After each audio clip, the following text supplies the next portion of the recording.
Afrique Média, le monde, c'est nous.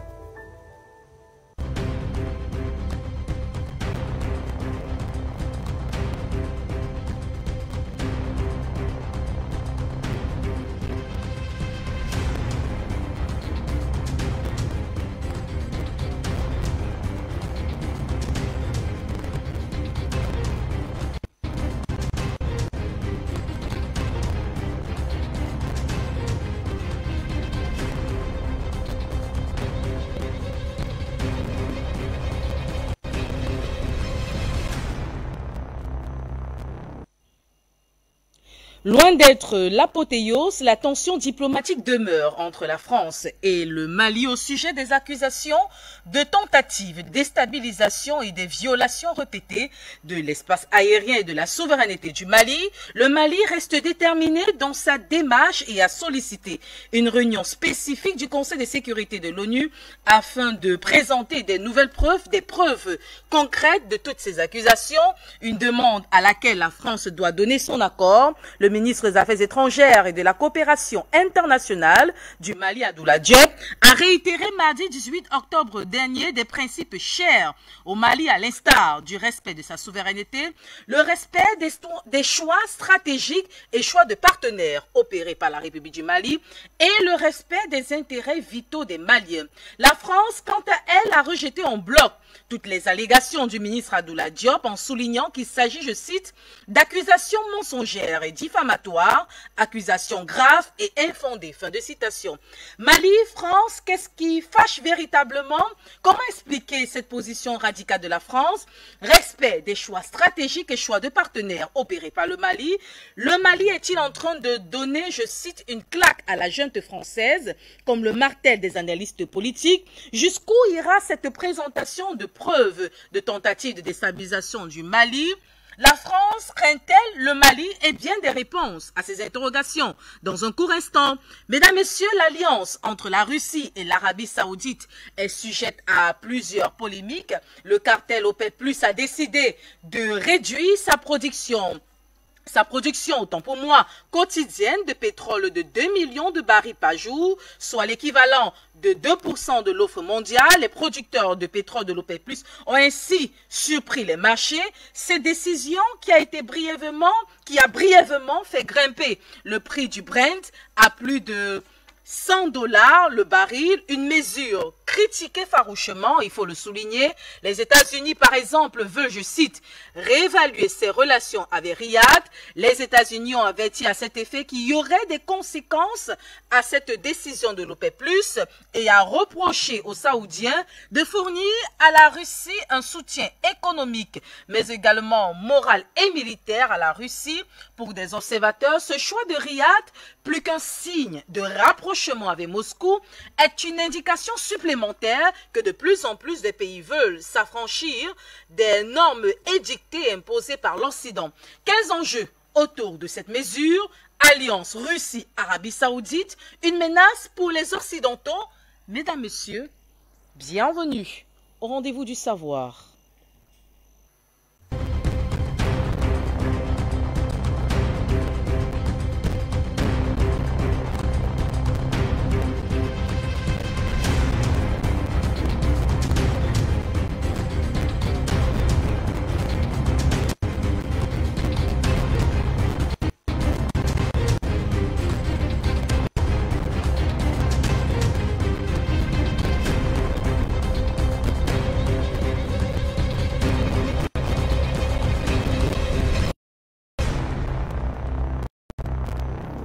Mesdames, Messieurs, bonjour. Heureuse de vous retrouver pour un autre rendez-vous du savoir. Loin d'être l'apothéose, la tension diplomatique entre le Mali et la France demeure, il faut le souligner. Le Mali reste déterminé dans sa démarche de présenter des preuves concrètes au Conseil de sécurité de l'ONU, mais également aux yeux du monde, afin de renchérir ou alors d'arguer ces différentes allégations contre la France. La France reste radicale dans ses positions, notamment elle rejette en bloc toutes ces accusations, les qualifiant, je cite, d'infondées, de graves, mais également d'accusations diffamatoires à l'endroit de la France. Et à cet effet, Mali-France, qu'est-ce qui fâche véritablement? Comment expliquer justement cette position radicale de la France concernant cette affaire d'accusation de déstabilisation du Mali, respect du choix des partis, respect des choix stratégiques? Le Mali est-il, je cite, en train de donner une claque à la junte française, comme le martèlent des analystes politiques? Mesdames, Messieurs, un autre sujet qui fait couler beaucoup d'encre et de salive, il faut le souligner, c'est cette décision prise par les producteurs de l'OPEP+, qui ont décidé de réduire la production quotidienne de pétrole de 2 millions de barils par jour. Une décision, il faut le souligner, contestée par les États-Unis et bien d'autres États africains. Quels enjeux autour de cette mesure? Et à cet effet, cette alliance Russie-Arabie Saoudite est-elle une menace pour l'Occident? Pour en parler, des experts de haute facture. Monsieur Kanga, bonjour. Bonjour aux téléspectateurs d'Afrique Média. C'est un plaisir renouvelé, Monsieur Kanga, de vous savoir présent ce jour sur les antennes de la télévision panafricaine pour débattre justement de ces deux sujets d'actualité, mais surtout ces deux thématiques de géopolitique internationale. Vous êtes analyste politique. Monsieur Gamal Abina, bonjour. Bonjour et merci encore pour l'invitation. Bonjour à tout le plateau et à tous les auditeurs et téléspectateurs. Au plaisir, Monsieur Gamal Abina, vous êtes internationaliste. Merci infiniment d'avoir répondu présent ce jour dans le cadre de ce programme géopolitique international. Et un autre habitué de ce programme, et pas des moindres, Monsieur Luc Michel, bonjour. Bonjour Céleste, bonjour téléspectateurs. Vous savez que j'aime beaucoup votre émission depuis qu'en 2014 j'ai introduit la géopolitique sur Afrique Média. Plaisir renouvelé, Monsieur Luc Michel, de vous savoir présent ce jour. Merci infiniment pour votre disponibilité. Vous êtes géopoliticien. Professeur François Degoué, bonjour. Alors, le temps de permettre à Monsieur François Degoué de nous retrouver, il est économiste, éditorialiste et justement le responsable du magazine Homme d'Afrique. Alors, je vais commencer par vous, Monsieur Luc Michel. Aujourd'hui, on s'intéresse justement à cette affaire de présentation, alors d'accusation du Mali de tentative de déstabilisation par la France et surtout de violation de sa souveraineté et de son espace aérien. Qu'est-ce qui fâche véritablement selon vous, Monsieur Luc Michel? Ben écoutez, il y a actuellement deux groupes d'États en Afrique. Il y a ceux qui ont carrément pris le parti du bloc de l'Est, c'est-à-dire de Moscou, de Téhéran, de Pékin. Parmi ceux-ci, il y a le Mali, et il y a une série d'États qui obtiennent une position de neutralité. Le Mali est en pointe dans la rupture, non seulement avec la France, mais aussi avec les Allemands de l'OTAN et les Américains. Jusque maintenant, évidemment, les Français présidaient le Conseil de sécurité. Ils ont donc tout fait pour bloquer la plainte du Mali et l'examen dans une réunion spéciale des preuves maliennes de l'implication de la France dans le soutien au terrorisme. Mais aujourd'hui, ce n'est plus la France qui préside le Conseil de sécurité, c'est le Gabon. Le Gabon aujourd'hui qui est tourné vers le bloc de l'Est et qui a refusé de voter les sanctions contre la Russie lors du précédent Conseil de sécurité il y a quelques semaines. Voilà ce qu'il faut comprendre. La France, évidemment, a tout impact, puisqu'on va révéler 8 années de compromission des généraux français avec les djihadistes. Tout à fait résumé par le ministre des Affaires étrangères russe, Serge Lavrov, en 2014. Il avait dit, en parlant des Français et des Américains, qu'on ne veut pas soutenir l'accession au pouvoir des djihadistes à Tripoli et prétend les combattre à Bamako. C'est pour ça que la France fait depuis 8 ans. L'arrivée des djihadistes au Mali, leur jonction avec les Touaregs de la Zambate, c'est un scénario à la libyenne qui suit la destruction d'un Jamaïria et qui est accompagné d'un scénario à la libyenne en Centrafrique. En Centrafrique, on a permis à une coalition contenant des islamistes radicaux de s'emparer du pouvoir à Bamako. C'est la Séléka. La Séléka en Sonko, ça veut dire la base. La base en arabe, c'est Al-Qaïda. Vous avez tout compris. Au Mali, les Touaregs de la Zawad étaient employés au service de la Légion islamique de Kadhafi. Ils se sont combattus jusqu'à la chute de Sirte avec courage et honneur. Mais quand Kadhafi est mort, ils sont orphelins. Et à ce moment-là, il y a un scénario diabolique des généraux français et américains. On permet aux Touaregs de traverser 2 pays entiers avec armées bagages, c'est-à-dire des brigades mécanisées, des blindés légers, des missiles anti-jets, des missiles anti-hélicoptères, et de faire leur jonction qui était prévue par les services secrets français et américains avec les terroristes ZACMI. Et les terroristes ZACMI qui jusque-là étaient des petits groupuscules mafieux, ça devient de grandes organisations qui s'emparent des 3/5 du pays et qui déferrent sur Bamako. C'est le début de l'intervention française. C'est 8 années de chaises musicales et un bascule entre les terroristes ZACMI, les Touaregs et l'armée malienne. Le résultat, c'est qu'il y a le démembrement du Mali. C'est contre cela que les colonels pro-russes de Bamako ont pris le pouvoir. Voilà donc les enjeux de cette plainte malienne au Conseil de sécurité qui fait évidemment terroriser les Français.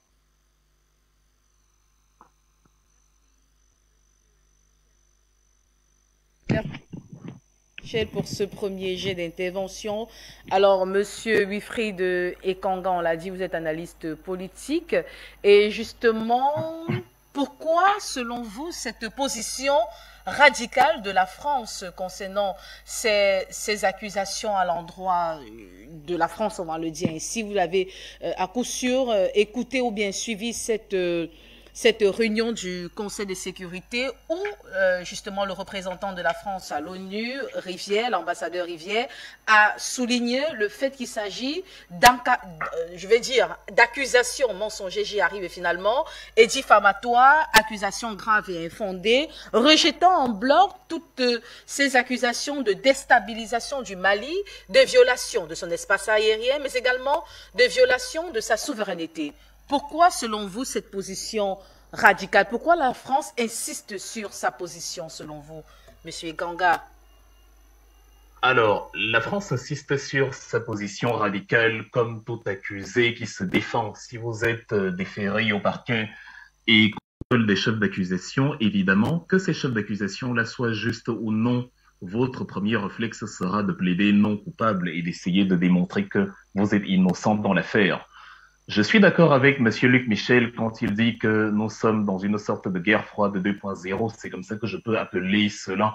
C'est-à-dire, il y a 2 blocs qui s'affrontent comme après la Deuxième Guerre mondiale. Il y a donc un bloc conduit par la Russie, Chine et les grands pays du Moyen-Orient. Et il y a un bloc occidental qui est guidé par les États-Unis, la force otanienne notamment, et dont l'un des stratèges géopolitiques est la France, aux côtés de la Grande-Bretagne, de l'Allemagne et justement des Américains. Par contre, en tant qu'Africain, moi, je soutiens une position, c'est-à-dire la position de la création d'un 3e bloc, le bloc des non-alignés. Parce que je ne conçois pas le panafricanisme comme le fait de prendre parti contre une puissance et pour une autre. Je considère le panafricanisme comme le fait de prendre parti pour l'Afrique de manière générale et maintenant d'examiner au cas par cas qui a raison et qui a tort dans X ou Y situation. Ça signifie que si je m'oppose à l'idéologie de la politique étrangère française dans un cas précis, c'est parce qu'après examen de la politique française dans mon pays ou sur mon continent, je me suis rendu compte que non, les Africains, nous n'en profitons pas. Et évidemment, pour que l'Afrique émerge, il faudrait que nous soyons capables d'adopter la même position contre aussi nos alliés d'hier, d'où l'importance du non-alignement. Maintenant, sur le cas particulier de la plainte française au Mali, évidemment, je suis à 100% derrière l'idée malienne qui dit que nous accusons la France d'avoir violé l'espace aérien ou de tenter de déstabiliser le Mali. Nous avons les preuves. Si la France est innocente dans l'histoire, évidemment, elle doit s'asseoir sur la table devant les Nations Unies aux côtés du Mali et maintenant aller argument contre argument, fact contre fact et maintenant convaincre la communauté internationale, comme on l'appelle, qu'elle est innocente. Parce que le Mali n'agit pas sur un coup de tête. Il y a des précédents dans l'histoire, on l'a vu. En 1961, le 17 janvier, il y a eu ce qu'on appelait le débarquement de la baie des Cochons, où les Américains ont pris des soldats cubains qu'ils ont formés au Mali et qu'ils ont envoyés notamment à Cuba pour essayer de renverser le régime de Fidel Castro qui venait de renverser Fulgencio Batista. Et puisque le régime de Castro a réussi à neutraliser les militaires cubains descendus sur son sol, un peu comme le Mali a neutralisé les 49 soldats ivoiriens présents sur son sol, évidemment, le coup d'État ou la tentative de déstabilisation n'a pas eu lieu. Donc, si le Mali accuse la France d'une manœuvre pareille, c'est parce que l'histoire nous enseigne que ça a déjà eu lieu par le passé. Ce n'est pas quelque chose d'inédit. Et le Mali dit qu'il a les preuves, d'autant plus que Monsieur Maïga, lorsqu'il y a eu lorsque les tensions sont vraiment montées avec le Mali au début de l'année 2022, Monsieur Maïga a rappelé à Florence Parly, ministre de la Défense française, l'influence négative de la France lors du génocide rwandais. Et c'est ce qui m'intéresse, c'est ce qui nous intéresse en tant qu'Africains, parce que c'est à ce moment-là qu'on commence à parler de faits. Quand on va mentionner l'opération turquoise en France, au Rwanda, qui devait y agir comme un tampon, qui allait neutraliser et jouer un arbitre équitable pour diminuer les tensions entre les Hutus et les Tutsis, on a eu l'impression que l'opération turquoise menait un double jeu qui encourageait les Hutus à massacrer les Tutsis. On a eu l'impression qu'il laissait justement une communication tribale, une communication de haine ethnique, notamment à travers la RTLM, qui est justement la radio-télévision libre des mille collines, qui justement a encouragé le massacre. Donc le Mali regarde tout cela et le Mali se dit: nous avons l'impression, quand nous regardons les agissements de la France actuellement au Mali, nous avons l'impression que l'histoire est en train de se répéter. Et dans la stratégie de non-alignement que nous voulons et la stratégie d'avoir la liberté de choisir ses partenaires, nous constatons que la France, malheureusement, a une approche qui ne nous convient pas. Donc, si je peux me permettre et oser faire une suggestion aux autorités maliennes, c'est de poursuivre dans cette lancée-là, parce que l'Afrique n'est pas dans la haine de l'autre. Le Mali, intrinsèquement, ne déteste pas la France ou aime la Russie. Le Mali essaye de voir avec ses différents partenaires quels sont ceux avec qui il a le plus d'intérêt. Et s'il se sent trahi par ses partenaires d'hier, parce que la France, les relations franco-maliennes, c'est depuis la nuit des temps qu'elles existent. Mais le Mali va constater que lorsqu'il y a eu des dirigeants panafricains comme Modibo Keïta qui ont voulu pousser le Mali vers le haut, la France a organisé justement le renversement de Modibo Keïta en 68 avec Moussa Traoré, qui a pris le pouvoir et qui a remis sur pied les rappelons que Modibo Keïta était sorti du Mali du franc CFA en 1962. Et plus tard, en 84, sous Moussa Traoré, on va revenir dans le franc CFA. Donc, quand le Mali retrace son histoire et constate que la présence française a plus servi aux intérêts français qu'aux intérêts maliens, évidemment, le Mali commence à changer un peu d'angle de vue et à se dire il peut y avoir des partenaires plus avantageux. Il choisit donc dans sa liberté de se tourner vers la Russie. Et évidemment, comme on est en guerre froide, la France n'est pas contente parce que pour la France, on doit choisir Paris comme partenaire parce que c'est le partenaire historique. Même si le bilan est peu encourageant, on doit continuer de choisir Paris. C'est prendre des Africains pour des enfants, c'est entrer dans une logique paternaliste qui justement ne nous plaît plus en 2022. Et c'est ça qui fait que, pour finir dans cette entrée, justement, M. Maïga avait encore appelé à Emmanuel Macron lors de sa visite en Guinée-Bissau au mois d'août 2022 qu'il faut abandonner ces logiques de paternalisme, ces logiques, c'est littéralement une provocation contre le peuple malien, contre le gouvernement malien, parce que ce n'est pas à une puissance extérieure de nous dire qui doit être notre ami, qui doit être notre ennemi, c'est à nous de choisir et chacun doit supporter que nous avons défini qui sont nos partenaires. Donc c'est dans ce cadre-là que, dans la foulée, le Mali dépose dans cette plainte. Et voilà, si la France est innocente, je suis le premier qui lui donnerait raison si elle démontre que les accusations maliennes sont infondées. Mais si elle a peur de la confrontation et si elle use de sa puissance au Conseil de sécurité pour empêcher la saisine du Mali et pour empêcher l'instruction du Mali d'avoir lieu, évidemment, ça augmente la suspicion envers elle. Et c'est pour ça, pour ce double jeu, pour cette fourberie, qu'il y a justement cette réticence grandissante envers la politique française sur le sol africain. Merci, Monsieur Wilfried Ekanga, pour cette première intervention. Monsieur Gamal Abida, je vous renvoie cette question. Pourquoi, selon vous, cette insistance de la France en qualifiant justement les positions, bien les allégations de la République du Mali à travers son ministre Abdoulaye Diop au Conseil de sécurité de l'ONU, en les qualifiant justement d'accusations graves et infondées, Selon vous, pourquoi la France insiste sur sa position alors que le Mali, de l'autre côté, souligne qu'il a des preuves solides et concrètes concernant tout ce qui a été dit au Conseil de sécurité de l'ONU? Il y a plusieurs approches à comprendre. D'abord, il y a une tradition française qui veut que la République française n'est pas disputée, n'est pas discutable. Une tradition française qui veut que même lorsque sa police, par exemple, commet des violences à l'endroit de certains éléments de sa population, eh bien, on ne doit pas discuter l'autorité de l'État. On parle de violence donc légitime et que la légitimation de la violence permet beaucoup de choses sans qu'on la questionne. Et la question qui est intéressante à poser en substance par rapport à l'affaire malienne, d'abord, c'est effectivement maintenant 9 années de présence française au Mali qui ont été peu probantes, avec des moyens considérables. Ils ont obtenu des résultats très très maigres. Après, l'idée que la France, alors, elle se défend en disant que pendant 8 ans, nous avons perdu 53 soldats, que nous avons bataillé contre les djihadistes et que nous avons empêché l'invasion de Bamako. C'est le discours de l'État français. Mais en vérité, quand on voit ce qui s'est passé en Centrafrique, on peut se demander si effectivement il n'y avait pas une volonté simplement, tout comme en Libye aujourd'hui, d'encourager une guerre civile et une fracturation de la société. On le voit, combien de pays ont subi l'impérialisme occidental. La Somalie a été fracturée en 4 États.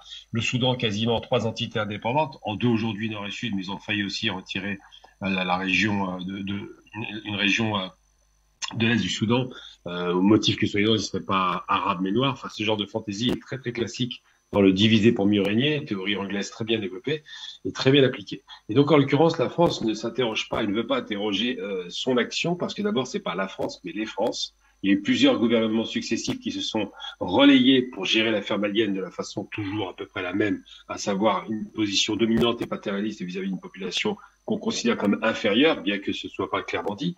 Et surtout parce qu'on se rend bien compte que quand l'impérialisme occidental commence à perdre, à être fébrile, à perdre de sa superbe, de sa dominante, eh bien, elle s'interroge. Et aujourd'hui, elle s'interroge pourquoi? Parce que les Russes sont sortis de leur tanière et qu'ils ont frappé un coup très fort du côté de l'Ukraine, qu'ils ont décidé de frapper aussi en Syrie et dans les frontières sud de la Russie, et qu'aujourd'hui le monde s'est fracturé en 2 à nouveau.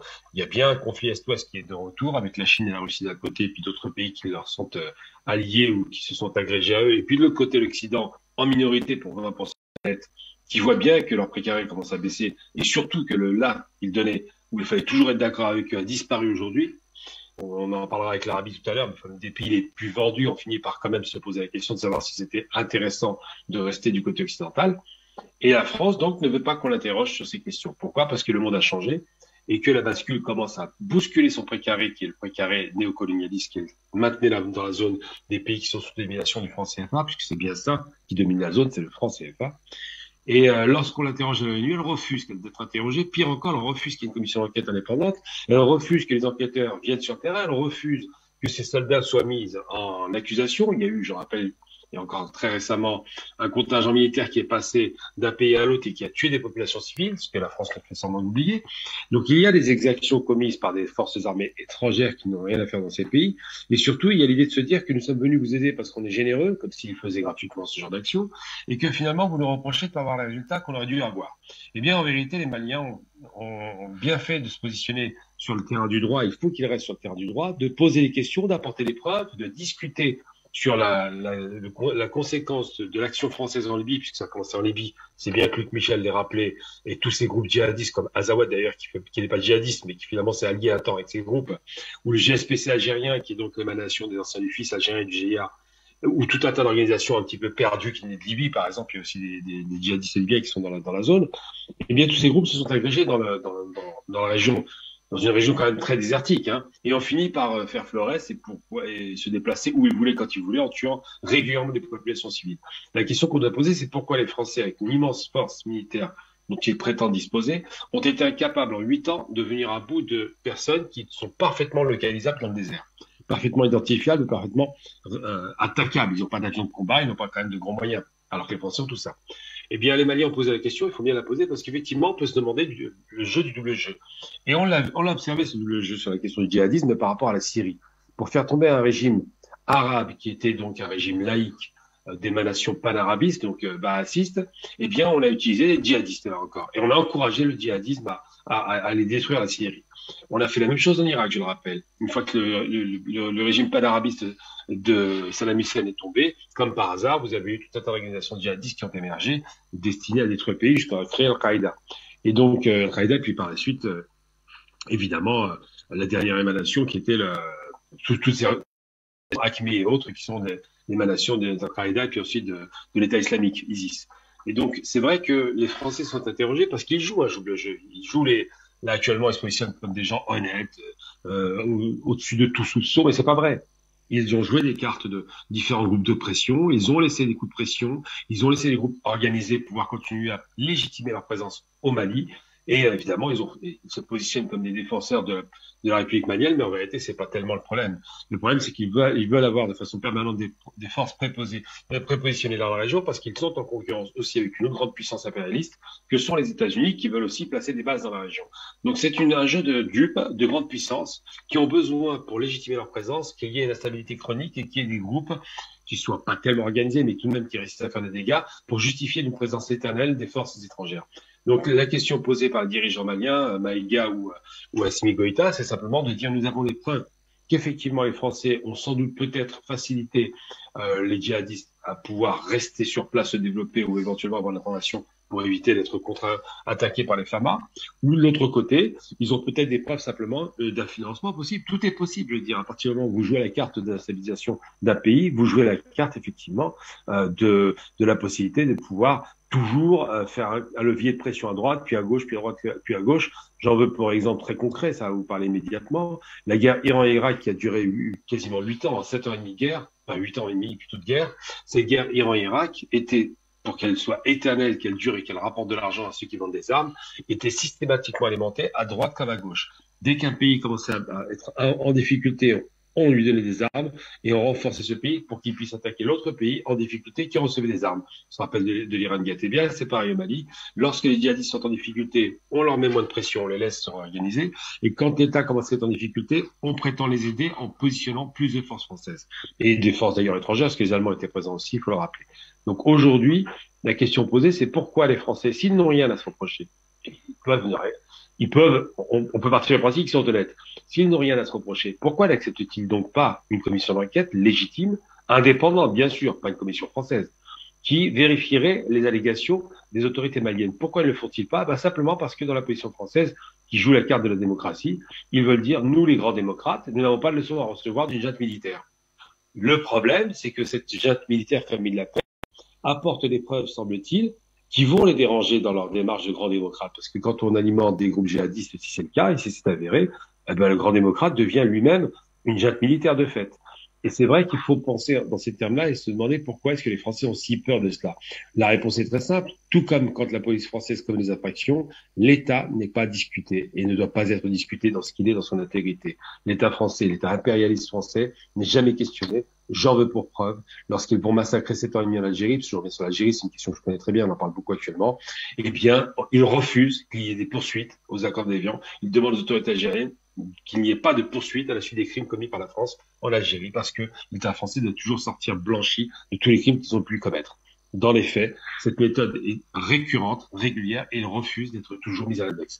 Donc aujourd'hui, pourquoi les Français le refusent? Parce que effectivement, il est probable qu'il y ait eu, de la part de la France, quelques légèretés, si ce n'est des accointances, voire des soutiens à des groupes djihadistes pour légitimer leur présence dans le Mali. C'est ça la question qui se pose, c'est la question que je pense on devra poser pour la suite des événements. Merci, Monsieur Gamalabina, pour cette intervention. Alors, Monsieur Luc Michel, respect des choix stratégiques, mais également les choix de partenaires opérés par le Mali. Le Mali est-il en train de donner, je cite, une claque à la junte française, comme le martèlent des analystes politiques?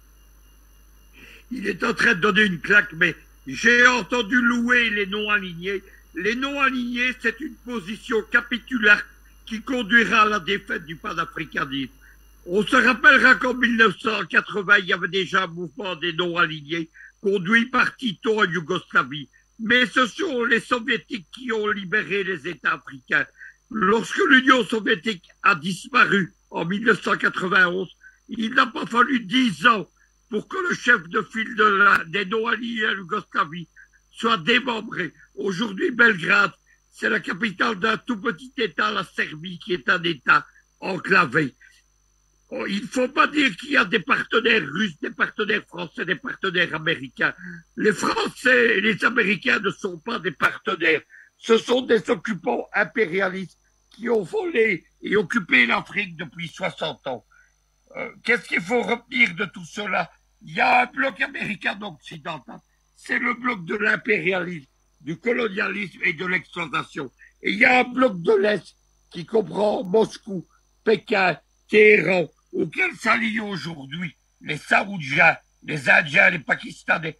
La place de l'Afrique, elle est dans ce bloc, évidemment. En 2015, il y a eu un rapport du Sénat français qui étudiait quel allait être l'adversaire des Occidentaux en Afrique au cours des 20 prochaines années. Il déterminait avec raison que c'était l'alliance de la Russie et du néo-panafricanisme. Aujourd'hui, l'alliance avec les Russes et les Iraniens, ce n'est pas une alternative ou un choix. Le choix des non-alliés, il conduira à la défaite et à l'exploitation.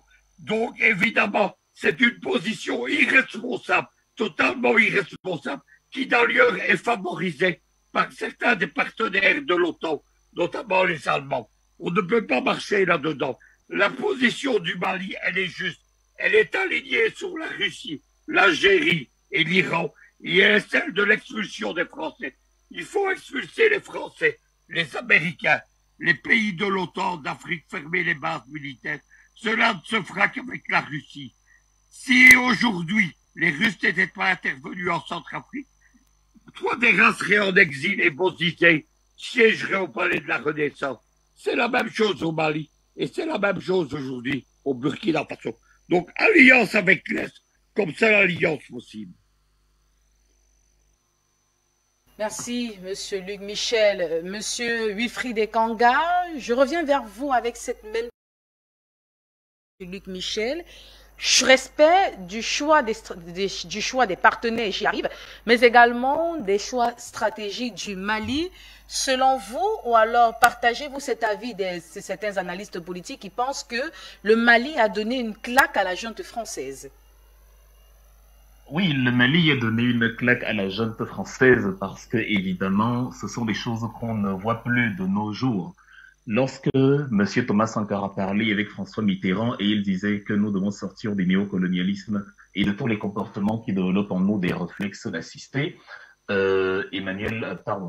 François Mitterrand considérait que Thomas Sankara était dur en affaires. Quand je parle de non-alignement, je parle de sang. Il y a un camp, et c'est le camp de l'Afrique. Les Africains doivent choisir le camp de l'Afrique. Non-aligné ne signifie pas détester ou se désolidariser de la Russie. Non-aligné signifie quels sont les partenaires avec lesquels j'ai mes intérêts. On ne ferme pas les yeux et on choisit aveuglément un bloc, on réfléchit. Et les Africains, parce que nous ne sommes pas des enfants, évidemment, nous devons retrouver le droit et notre capacité à réfléchir et à déterminer selon les contextes qu'est-ce qui nous apporte des avantages. Si dans une situation X, comme le combat contre le terrorisme, on se rend compte qu'une force présente sur notre sol, comme la force française n'a pas porté des résultats, la force Takuba, on se dit voilà, les mêmes choses produisant les mêmes effets, je ne vais pas naïvement continuer à coopérer militairement avec la France. Il faut qu'il y ait un autre son de cloche. Je vais voir si avec d'autres partenaires, ça porte des résultats. Et évidemment, si avec d'autres partenaires, ça porte des résultats, on commence les échanges avec ces partenaires-là et on se conforme à cette nouvelle réalité parce que ce partenaire qui a apporté des résultats sur notre sol nous donne se donne de la crédibilité parce que ce que l'Afrique veut, ce que l'Afrique demande, c'est que les puissances avec lesquelles elle échange. Il ne s'agit pas, personne ne vient protéger l'Afrique. Les gens viennent échanger avec l'Afrique, c'est-à-dire nous devons être capables de donner, d'apporter quelque chose à nos partenaires extérieurs parce que eux aussi ils vont nous apporter quelque chose. Évidemment, le partenariat avec la Russie est basé sur un échange. La Russie coopère avec le Mali, la Russie coopère avec l'Afrique et essaye de voir en quoi la Russie peut profiter de la coopération avec le Mali, avec l'Afrique, ce qui est une excellente chose. Le Mali, en retour, aussi examine les couloirs qui peuvent lui permettre de coopérer avec la Russie et en quoi il peut gagner. Si, militairement, ça lui permet de repousser effectivement les djihadistes, évidemment, j'applaudis le fait que la Russie, le Mali, dans son choix libre, dans son choix autonome, justement préfère la Russie à autre chose. Nous connaissons les exactions des entreprises occidentales en Afrique. Nous connaissons les exactions des armées et des entreprises occidentales au Moyen-Orient et ailleurs. Puisqu'on parle de la France, nous savons que le groupe français Lafarge a continué à financer en Syrie en 2013 et en 2014 les djihadistes pour justement qu'ils leur permettent de continuer à commercialiser leur ciment, puisque c'est l'un des géants mondiaux de la cimenterie Lafarge qui a fusionné avec le russe Holcim il y a quelque temps. Évidemment, quand on examine un cas comme celui-là, la crédibilité de la France est sérieusement atteinte par rapport à un autre partenaire. C'est ça qui va donc pousser un homme comme Assimi Goïta à considérer que le double jeu joué par la France en Syrie peut se répéter au Mali, et c'est précisément pourquoi depuis 9 ans de présence des militaires français dans la région, il n'y a pas de résultats significatifs. On voit les moyens militaires déployés pour soutenir l'Ukraine, qui affronte une armée russe hautement équipée, et on nous dit tout le temps que l'armée russe, elle est faible. Paradoxalement, les petits djihadistes du Mali, qui doivent être 1000 fois plus faibles que l'armée russe, puisqu'ils n'ont ni chars d'assaut, ni missiles Satan 2, etc., on se rend quand même compte que les soldats français, les soldats étrangers, les soldats occidentaux ont beaucoup plus de mal sur le terrain contre ces petits djihadistes-là que contre la grande armée russe qu'on catalogue de faible tous les jours. C'est cette position-là donc que je soutiens quand je dis, lorsque nous examinons dans notre liberté, dans notre souveraineté africaine, que le partenariat avec un agent X nous est défavorable par rapport au partenariat avec un agent Y, évidemment, on s'allie sur l'agent Y parce que c'est ce que font tout le monde. Nous allons certainement parler tout à l'heure dans le volet pétrolier des États-Unis qui ont dit non à l'Arabie Saoudite, mais qui, à un moment donné, pour leurs intérêts, reviennent demander du pétrole aux Saoudiens. Maintenant, de manière générale, je suis, puisqu'on est dans ce cas-ci, dans le cas militaire, je suis pour un partenariat autre que le partenariat avec la France, parce que moi aussi, je considère que le partenariat avec la France sur ce plan-là n'a pas porté de résultats. Je suis pour que le Mali sorte aussi du front des colonies françaises d'Afrique, parce que lui aussi, il nous prive entre autres de la moitié de nos devises qui peuvent nous permettre de financer un matériel militaire plus performant pour mieux contrer les djihadistes. Si en examinant ces éléments-là, que je considère que oui, il nous faut un autre son de cloche. Maintenant, pour finir, la réaction du Mali à l'ONU, cela a déjà été dit une fois également, la réaction de la France à l'ONU n'encourage pas en sa faveur, parce que ça nous permet, nous Africains, dans la même logique de liberté, de considérer que la France a des choses à cacher. Parce que la meilleure façon de prendre à défaut ton adversaire, c'est de lui prouver que ses accusations sont sans fondement. Mais se contenter de refuser la confrontation en disant c'est faux d'office, alors qu'il n'y a pas eu d'enquête réelle, alors qu'il n'y a pas eu de présentation, de confrontation, de preuves, évidemment, ça crée la suspicion. Monsieur Nicolas de Rivière, qui est l'ambassadeur français à l'ONU, a justement mis en exergue la 50aine de militaires français tués en 9 ans. Et là, on peut se poser la question, pourquoi donc si les Français qui sont très gentils et viennent nous aider ont perdu et qui ont perdu 59 à 60 militaires en 9 ans, ont refusé de quitter. Il a fallu que le Mali fasse pression pour que la force française présente sur son sol s'en aille. Comment des gens qui perdent des soldats et qui ont dit « Ok, partez, vous nous avez assez aidés », comment se fait-il qu'ils ne veulent pas s'en aller? Et la raison, c'est celle qui a été évoquée dans l'intervention que nous avons écoutée tout à l'heure, c'est que dans cette guerre d'influence, évidemment, le bloc français a besoin de trouver une légitimation de sa présence sur le sol africain pour contrer l'influence étrangère, parce que ce sont, comme on dit, les éléphants qui s'affrontent entre eux, et nous, les Africains, nous sommes les herbes, dont la position du non-alignement que je préconise n'est pas celle de Tito, n'est pas celle de la Yougoslavie, elle est celle de cesser d'être les herbes, le terrain sur lequel des puissances s'affrontent, mais être une puissance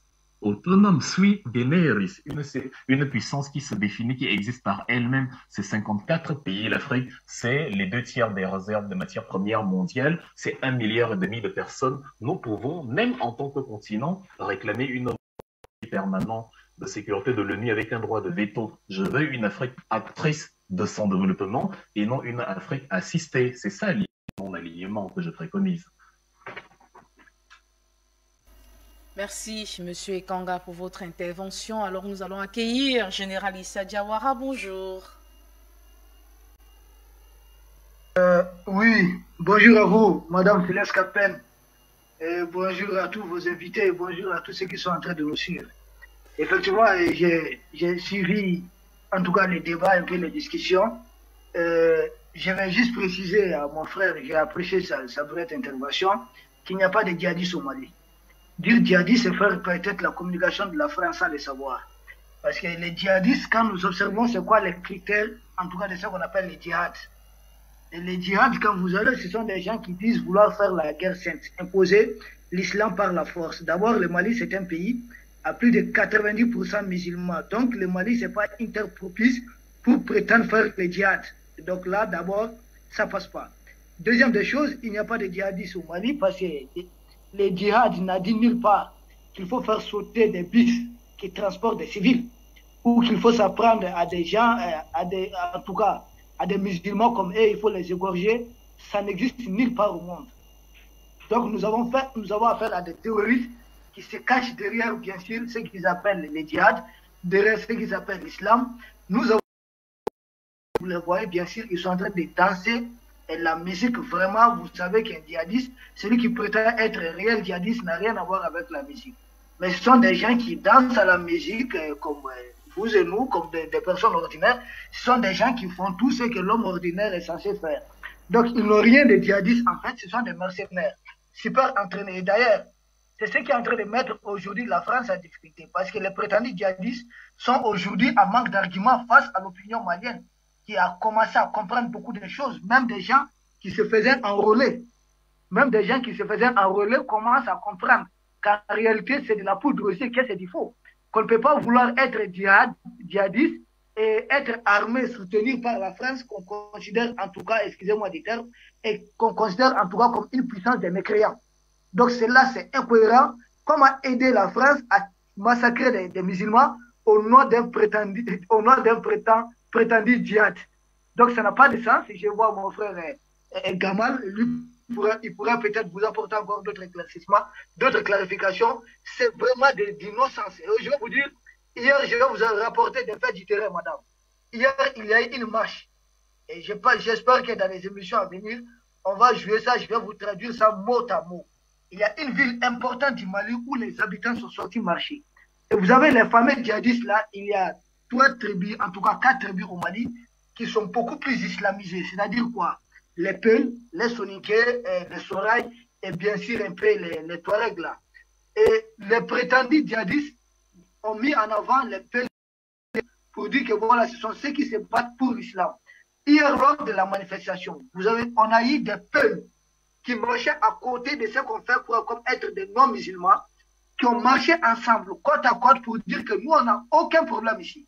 C'est la France qui nous envoie des mercenaires qui font croire, qui prennent l'identité d'une communauté et ensuite s'attaquent à l'autre communauté. Parce que dans la Légion étrangère, dès la France, vous avez un peu toutes les communautés de l'Afrique. C'est-à-dire des gens qui parlent à peu près toutes les langues, tous les dialectes de l'Afrique. Donc voici ce qui se passe. Donc dorénavant, les communautés commencent à marcher côte à côte, que nous avons vécu ensemble, ça fait des milliers d'années. Et que tout brusquement, on n'a pas compris qu'il y a des villages peut-être Peuls et Sandiers où on dit que ce sont des chasseurs Bambara ou des chasseurs Dogon. Et de la même façon, il y a des villages Dogon et Sandiers où on dit que ce sont des Peuls. Personne n'a pris le temps de vérifier et puis les gens étaient commencé à se jeter les uns contre les autres, les uns sur les autres. Maintenant, les gens commencent à voir que dans cette histoire, on commence à comprendre que ce n'est pas nous des Maliens qui nous combattons, mais en réalité, c'était des mercenaires que la France a recrutés sous d'autres cieux. Maintenant, madame, je vais terminer mon intervention. Ce n'est pas la France qui doit parler du bien fondé de la plainte du Mali. Parce que c'est la France qui a accusé. C'est que j'ai été surpris, la France dit que oui, les déclarations du Mali sont mensongères. Non, mais c'est la France qui a accusé. C'est la France qui est à la barre. Qu'est-ce qu'on dispose pour dire que les déclarations du Mali sont infondées?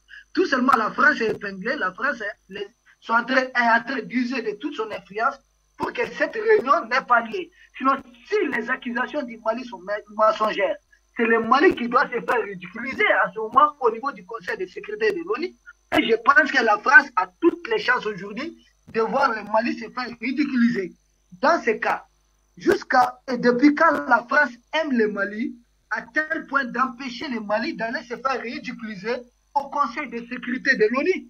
Ça n'a pas de sens. La France, Macron a montré à plus B, il n'aime pas Assimi Goïta, il n'aime pas son régime. S'il a une occasion qui puisse permettre à Assimi Goïta de se faire humilier au Conseil de sécurité de l'ONU, pourquoi Macron ne va pas sauter dessus? Et il dit que le Mali est en train de mentir sans permettre au Mali d'aller se faire ridiculiser. Nous demandons à la France de prendre ce dossier à main et de nous permettre tout simplement d'aller nous faire ridiculiser au Conseil de sécurité de l'ONU. Je vous remercie. Merci, monsieur Général Issa Diawara. Nous restons avec vous, justement. On revient justement sur cette information, vous faites bien de le souligner, cette réunion du Conseil de sécurité de l'ONU, mardi 18 octobre dernier, vous avez suivi de bout en bout cette réunion du Conseil de sécurité, l'intervention du ministre des Affaires étrangères, mais également de la coopération internationale, Abdoulaye Diop, qui est revenu justement sur ces allégations, sur ces accusations, et a demandé à la France de donner son OK pour la présentation aux yeux du monde des preuves concrètes concernant qui accablent la France et qui pourront arguer les allégations de la République du Mali. Alors, selon vous, Paris? Alors, c'est ce que je vous disais tout à l'heure. Moi, j'aime expliquer les choses en français facile, très facile, pas un registre soutenu. Le Mali, la France dit quoi? La France dit que les déclarations du Mali sont fausses. C'est ce que la France avance. Et qu'à cause de cela, il ne faut pas aller à une réunion. Mais si les déclarations du Mali sont fausses, c'est aux autres membres du Conseil de sécurité de trancher. La France ne peut pas être accusée et juge à la fois. Donc, le Mali demande tout simplement à aller nous prouver et que la France facilite que le Mali aille se faire ridiculiser aux yeux du monde qu'en réalité, toutes les déclarations du Mali sont fausses. La France, quand la France empêche cette réunion, ça montre tout simplement que toutes les déclarations du Mali sont vraies. Madame, ce qui est très important dans cette histoire, c'est que les services secrets français, jusqu'à présent, ont échoué à connaître, à prendre conscience du dossier du Mali. C'est-à-dire quoi? Les autres preuves que le Mali a sous les mains.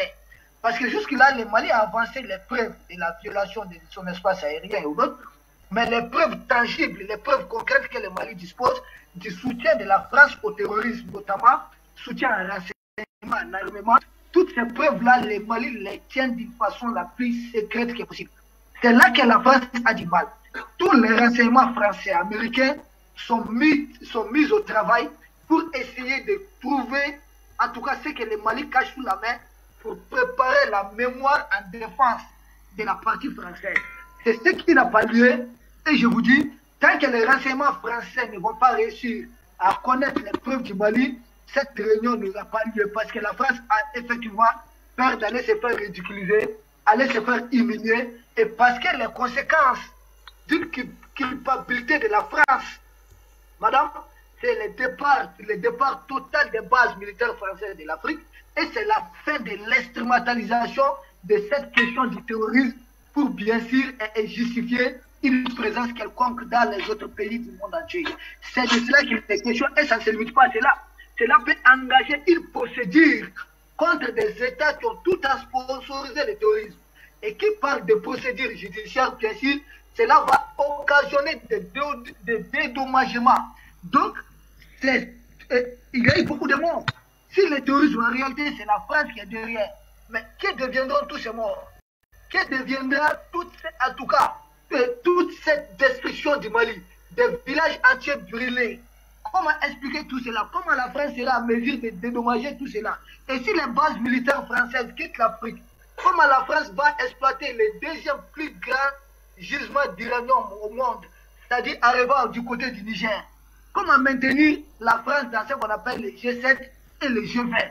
Ce sont les conséquences de cette plainte en réalité qui font peur à la France. S'il n'y avait rien après cette plainte, je vous rassure qu'on aurait déjà eu cette réunion. Mais c'est ce qui adviendra après la culpabilité de la France qui fait beaucoup plus peur à la partie française.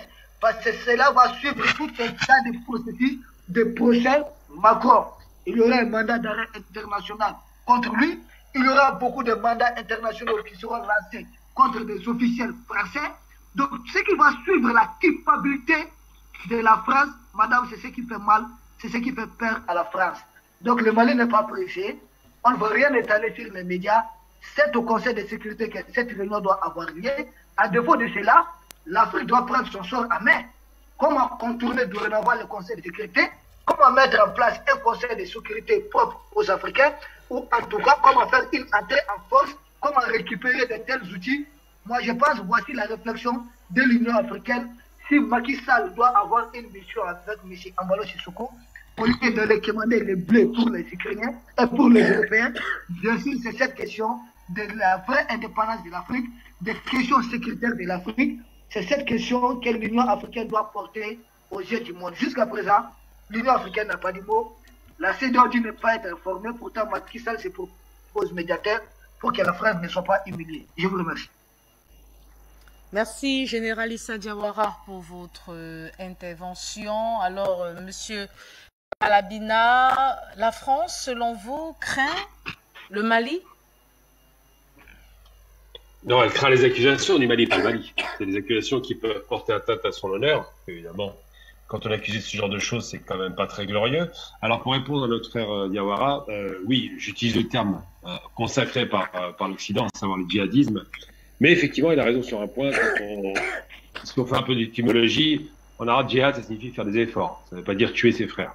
Et les courants qui ont l'émanation de ça, c'est les courants politiques, qui font avant tout de la politique et pas du religieux, et qui utilisent le religieux pour justifier leurs actions violentes, sont des courants qu'on appelle en Égypte takfiri, donc qui ont considéré que des musulmans peuvent sortir de l'islam et qu'on peut les tuer, et des courants qui s'appellent wahhabistes, donc qui sont inspirés par Mohamed Abdel Wahhab, qui aussi considèrent que les autres musulmans qui ne pratiquent pas comme ils le pensent sont des mécréants. Donc c'est vrai que ça ouvre la porte à beaucoup d'interprétations et beaucoup de crimes. Après, il n'y a pas seulement effectivement des courants djihadistes, on appelle ça djihadiste, c'est un terme générique. En vérité, moi j'appelle ça simplement du terrorisme sous couvert d'islam qui est destiné à garantir un État de type musulman, comme ils appellent, donc un État qui serait, comme on dit en arabe, Daoula Islamia, un État islamique.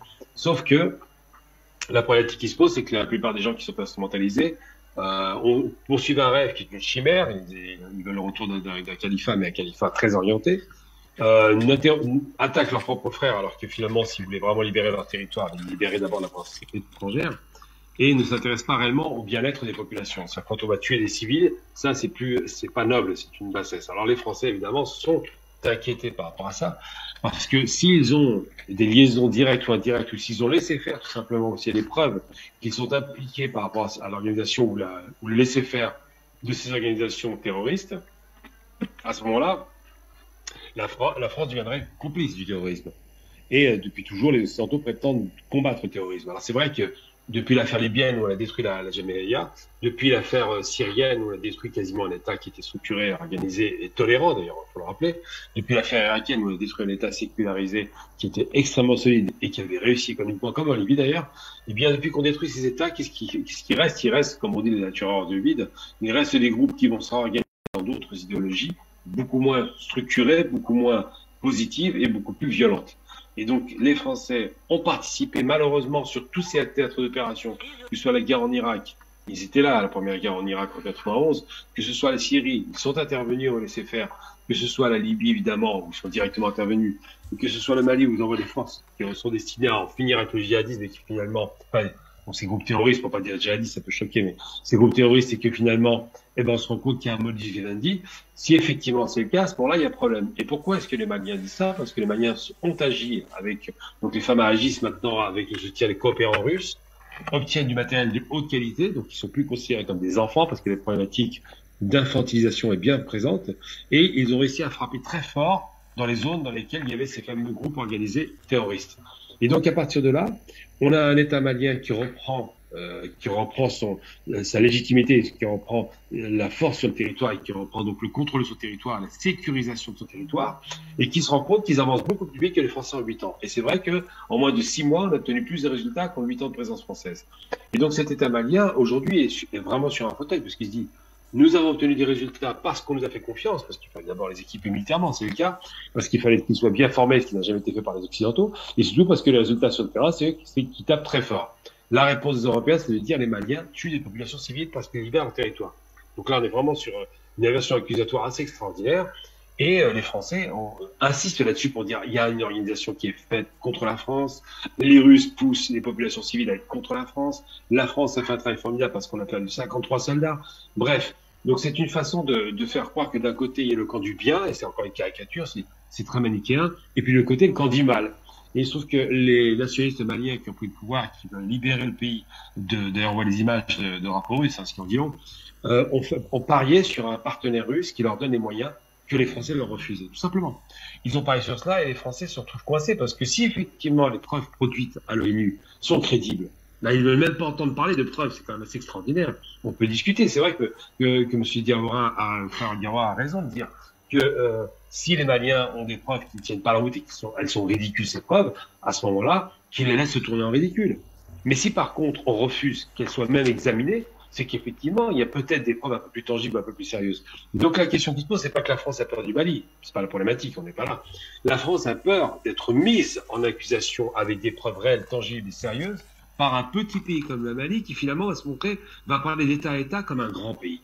C'est ça qui est intéressant. C'est-à-dire qu'en termes de droit, il n'y a pas de petit et de grand. Il y a le droit, la justice et les preuves. Et si les Maliens produisent ces preuves, qu'ils les apportent à l'ONU, que c'est examiné et qu'on se rend compte que la France a bien des liaisons pas très saines avec ces organisations terroristes, à ce moment-là, ça va être très compliqué à défendre et ça risque de les mettre à mal par rapport non seulement au Mali, c'est déjà réglé, ils sont plus au Mali, mais par rapport à tout le reste de l'Afrique de l'Ouest. Qu'est-ce qui justifiera la présence française si finalement elle est en main avec les terroristes?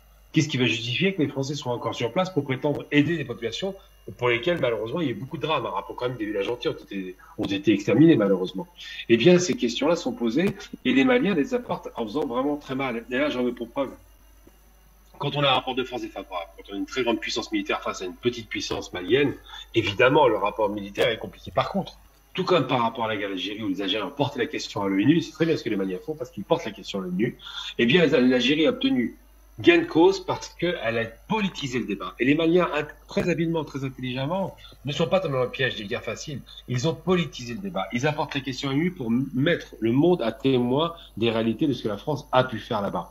J'accuse personne, mais je pense que réellement, la justification de la présence militaire française là-bas, si elle voulait faire son travail, eh bien, elle serait restée 6 mois à 1 an maximum. Si elle n'a pas fait son travail, ce qui semble être le cas, eh bien, ça explique sa présence de 8 années avec des résultats extrêmement peu probants.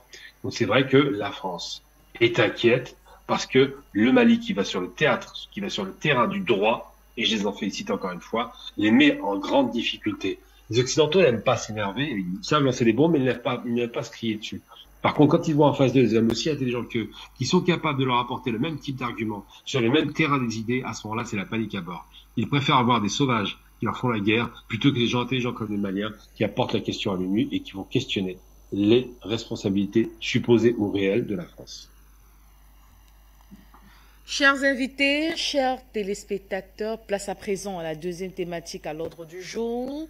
Dans le cadre de géopolitique internationale, l'alliance Russie-Arabie Saoudite suscite des polémiques, il faut le souligner. Le cartel OPEP+ a décidé de réduire sa production quotidienne de pétrole de 2 millions de barils par jour, soit l'équivalent de 2% de l'offre mondiale. Une décision, il faut le dire, Monsieur Luc Michel, qui a été contestée par plusieurs États, notamment les États-Unis.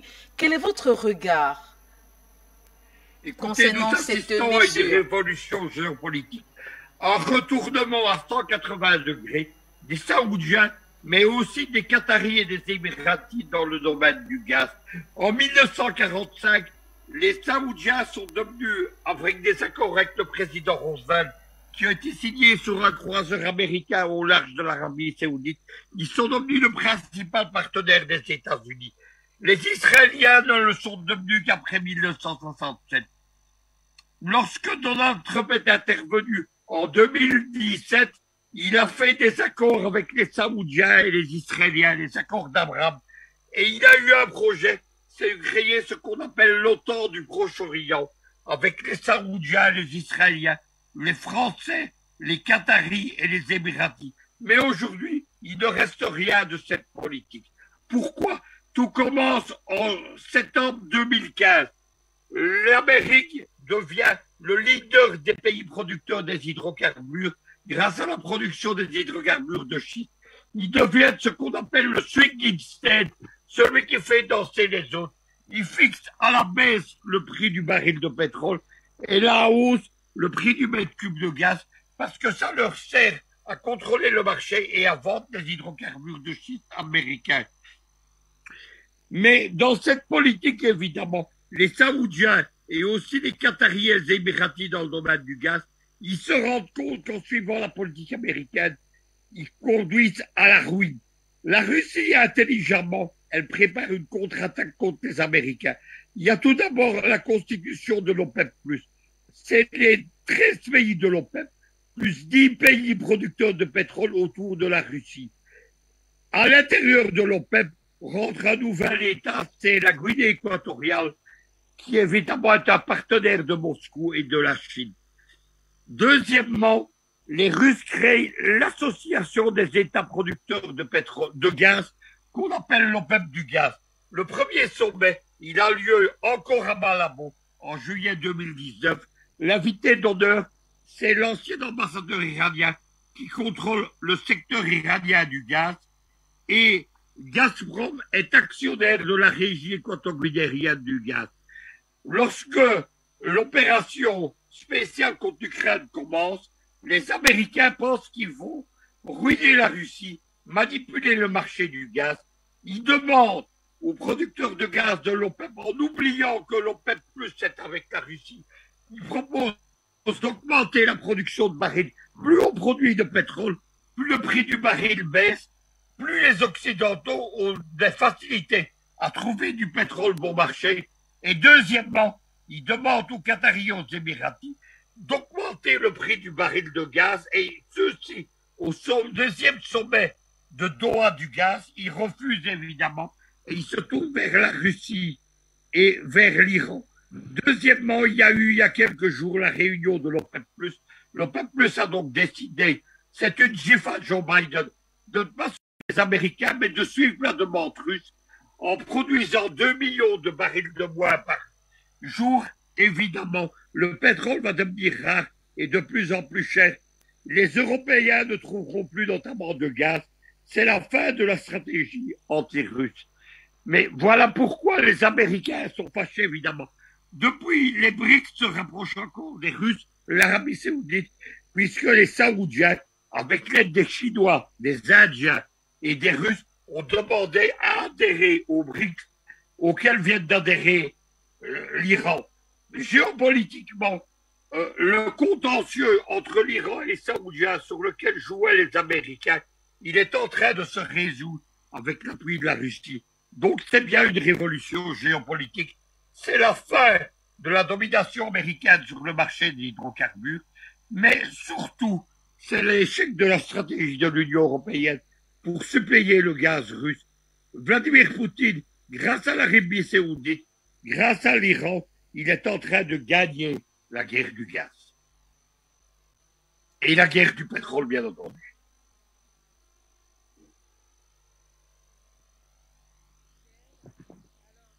Monsieur Luc Michel, Monsieur Wilfried Ekanga, cette décision a fait brièvement grimper le prix du Brent à plus de $100 de baril. Quels sont les enjeux géoéconomiques de cette décision, Monsieur Ekanga? Vous savez, vous connaissez certainement le proverbe africain qui dit « la main qui donne est toujours au-dessus ». Ce qui sous-entend que la main qui reçoit est toujours en dessous. Les Européens ont commis une grave erreur. C'est de penser que des pays qui ne possèdent pas de ressources naturelles pouvaient opérer des sanctions contre d'autres pays, et pire, contre des pays qui en possèdent. On a cru naïvement que c'est le fait de posséder l'argent qui rendait riche. L'argent n'est qu'une convention humaine, d'où d'ailleurs le mot fiducia, la monnaie fiduciaire, c'est-à-dire le fait que j'ai confiance en un bout de papier qui peut me servir d'arbitre d'échange entre deux produits. Mais ce n'est pas ça la richesse. Pour avoir la richesse, il faut avoir le produit. Et le produit, ce n'est pas la matière finie, transformée, la voiture, l'iPhone, la fusée, l'avion. Non, le produit, c'est la matière première. Parce que sans la matière première, l'iPhone, l'avion, la voiture, rien ne va fonctionner. Donc, en fait, plutôt que d'opter pour une voie d'intelligence envers la Russie suite à l'invasion de l'Ukraine le 24 février 2022, les Européens sont allés directement dans une logique frontale qui est de la stupidité géopolitique de premier plan. J'ose le dire parce que vous vous souvenez des propos de M. Bruno Le Maire qui dit nous allons livrer une guerre économique financière totale à la Russie. Comment c'est possible? La France n'a pas de matière première. La France adosse sa puissance, son siège au Conseil de sécurité de l'ONU, où la valeur de l'euro qu'elle parraine aux côtés de l'Allemagne pour l'Union européenne, sur justement ses possessions coloniales africaines. Et si elle les perd, ou alors si elle perd justement ses sources d'approvisionnement, aussi bien d'Afrique que d'Europe de l'Est et d'ailleurs, bah, évidemment, elle va perdre aussi sa puissance. Et tous sont entrés dans cette logique-là, l'Allemagne y compris, à élaborer des sanctions contre la Russie et à estimer naïvement qu'il n'y aurait pas de retour.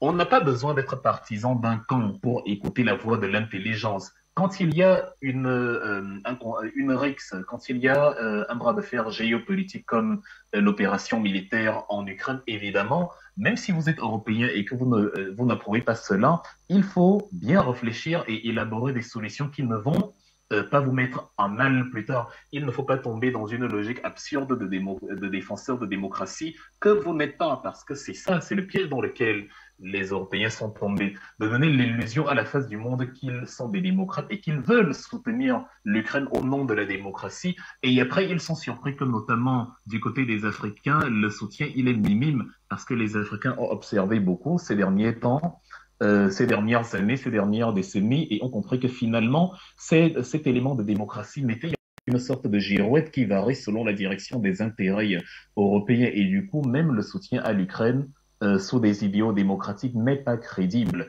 Et donc, ils se sont perdus dedans et ont cru bien faire d'élaborer des sanctions tous azimuts à la Russie en se disant que bon, ils seraient les seuls gagnants de l'affaire et qu'ils allaient punir la Russie.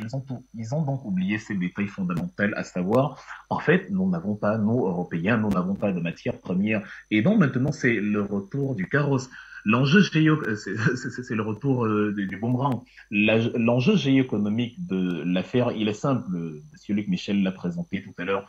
C'est que, à court terme, déjà, on le voit, le prix du baril explose, que ce soit le baril de Brent de la mer du Nord ou le baril américain, le West Texas Intermediate, on approche les 100. Et d'ailleurs, ça n'a pas brièvement dépasser les 100, ça va augmenter au-delà des 100 pour les semaines qui viennent. C'était d'ailleurs à $122 le baril il y a quelques semaines, il y a quelques mois. Le baril, c'est ce fameux fût de 159 litres sur lequel, justement, enfin, qui sert de référence pour les prix du pétrole. Et donc, comme les pays exportateurs de pétrole, c'est-à-dire ceux qui ont le vrai pouvoir, et voilà, comme ils ont décidé de réduire la production, là on nous a parlé de 2 millions de barils en moins, c'est énorme. Ça représente une quantité de litres faramineux. Vous n'avez qu'à multiplier mètres cubes fois 2 millions, ça vous donne un chiffre incroyable. Et donc, ça se ressent immédiatement. J'ai parcouru la France ces derniers jours. Vous voyez des policiers qu'on a mis à la pompe parce que ça se bagarre, parce qu'il y a pénurie et parce que même si la France dispose de stocks stratégiques pour quelques semaines, elle ne peut pas se permettre de les libérer maintenant et de se retrouver dans une pénurie réelle dont on libère au compte-gouttes en se disant que bon, avec le temps, ça va s'améliorer. Mais justement, ils commencent à subir, et ils le subissent d'ailleurs depuis le début, le contre-coup des sanctions imposées contre la Russie. C'est pour ça qu'en géopolitique, il faut faire preuve d'intelligence, de malice, et ne pas seulement tomber tête baissée vers une logique qui, à la fin, va vous faire perdre. Quand ils ont dit qu'ils allaient justement élaborer des sanctions qui allaient faire s'effondrer la monnaie russe, ils ont oublié que ce n'est pas la quantité d'un produit vendu qui rend riche. Tu peux aussi vendre en faible quantité, mais avec un prix élevé, justement, tu renfloues tes caisses. Et c'est comme ça que la Russie a pu s'octroyer justement des recettes alors que sa production a baissé. Et c'est pour ça que la Russie elle-même aujourd'hui est pour que justement les produits pétroliers baissent à l'international. Le double jeu donc des Occidentaux dans cette question, c'est de se dire oui, nous n'aimons pas la Russie parce que c'est un régime antidémocrate, mais le problème c'est qu'aujourd'hui, ils servent de nouveau le bras aux Saoudiens. C'était de vieux amis des Américains, Luc Michel l'a dit il y a un instant, sauf qu'après l'assassinat, le 2 octobre 2018, du journaliste Jamal Khashoggi à l'ambassade saoudienne d'Istanbul en Turquie, Joe Biden a tout fait d'accuser Mohamed Ben Salman d'être derrière l'assassinat du journaliste. Et donc, on a dit désormais, l'Arabie Saoudite, c'est un pays paria. Ben Salman, il est infréquentable. Sauf que là, on voit Joe Biden, il était à la fin du mois de juillet à Riyad, il a serré la main, ils ont mangé du bon couscous avec Ben Salman. Et là, on commence à s'interroger en disant que mais comment ça se fait que le paria d'hier est l'ami d'aujourd'hui? Ça signifie donc que même cette logique de nous ne voulons pas de Vladimir Poutine, si encore de la poudre aux yeux, parce qu'on choisit finalement ses amis en fonction de ses intérêts. C'est-à-dire celui qu'on n'aimait pas hier, comme on a besoin de lui pour punir la Russie, parce qu'on a fait de mauvais calculs en oubliant que la Russie peut élaborer de contre-sanctions, on redevient son ami. Dans la foulée, M. Olaf Scholz, le chancelier allemand, était aussi voir Ben Salman pour les mêmes logiques. Le gaz, le pétrole, etc. La Russie sort donc gagnante de l'histoire parce qu'elle est l'une des têtes pensantes de l'OPEP. Il y a 13 pays standards. Après, il y a une dizaine de pays partenaires, ce qui nous fait 23 pays au total. Ils ont mis le siège de l'OPEP à Vienne, en Autriche, en territoire occidental, en se disant que bon, ça permet à l'Occident d'avoir une sorte d'influence politique sur le pétrole. C'est pour ça qu'il y a quelques semaines avant la réunion des pays de l'OPEP, le Wall Street Journal, le journal américain, titrait, il y avait confiance que on va mettre à l'écart. En fait, on est en train de discuter, les pays de l'OPEP sont en train de discuter de la mise à l'écart de la Russie. Sauf que surprise, ça ne s'est pas passé parce que les pays exportateurs de pétrole réfléchissent. Ils se disent, nous aussi, ça nous avantage si le pétrole est rare à l'international. Ça nous avantage parce que nous pouvons vendre la faible quantité que nous allons libérer à des prix élevés et nous allons gagner. Donc les Occidentaux qui pensent naïvement que le reste du monde est leur ami sur le plan idéologique alors qu'ils ne sont pas crédibles idéologiquement, se retrouvent donc confrontés à des gens qui eux aussi décident de penser par eux-mêmes parce que les prix du pétrole obéissent à trois logiques. La première, donc, c'est la logique du prix marché pour ses intérêts. Quand je vois que je peux baisser et avoir des recettes, je baisse. La deuxième logique, c'est sur le point de vue de la nécessité, comme lors de la crise du Covid-19 où on était obligé de baisser la production vu que tout était presque à l'arrêt, dont la production avait diminué de 10 millions de barils. Et maintenant, il y a une troisième logique, qui est la logique politique pour punir quelqu'un. Sauf que là, la logique politique, elle est contre les Occidentaux parce qu'elle est jumelle de la logique du marché. Je descends les prix pour avoir davantage de recettes et pour évidemment être plus fort que le voisin. Donc la Russie actuellement est en train de sourire en constatant que, enfin, il fait comprendre à l'Occident que finalement, tes mesures que tu avais mises contre moi se retournent contre toi et ça nous met une réalité que nous, les Africains, nous disons depuis le début, à savoir l'Europe, les pays les plus riches du monde, les pays occidentaux sont en réalité les pays les plus pauvres du monde. Nous disposons de la ressource naturelle dont nous disposons de la force vitale et c'est pour ça que moi je réclame en tant qu'Africain un siège au Conseil de sécurité de l'ONU parce que l'Afrique actuellement a le destin de l'Europe entre ses mains. Si nous développons notre production pétrolière, notre production gazière, nous pouvons exporter vers l'Europe et nous pouvons résoudre le problème de l'Europe. Et en contrepartie, nous pouvons dire à l'Europe, si tu veux mon gaz, si tu veux mon pétrole, si tu veux mon uranium, mon manganèse, ma bauxite, mon lithium, voici ce que moi je réclame en retour. C'est comme ça que l'Afrique deviendra puissante. Je termine avec c'est plus une anecdote, c'est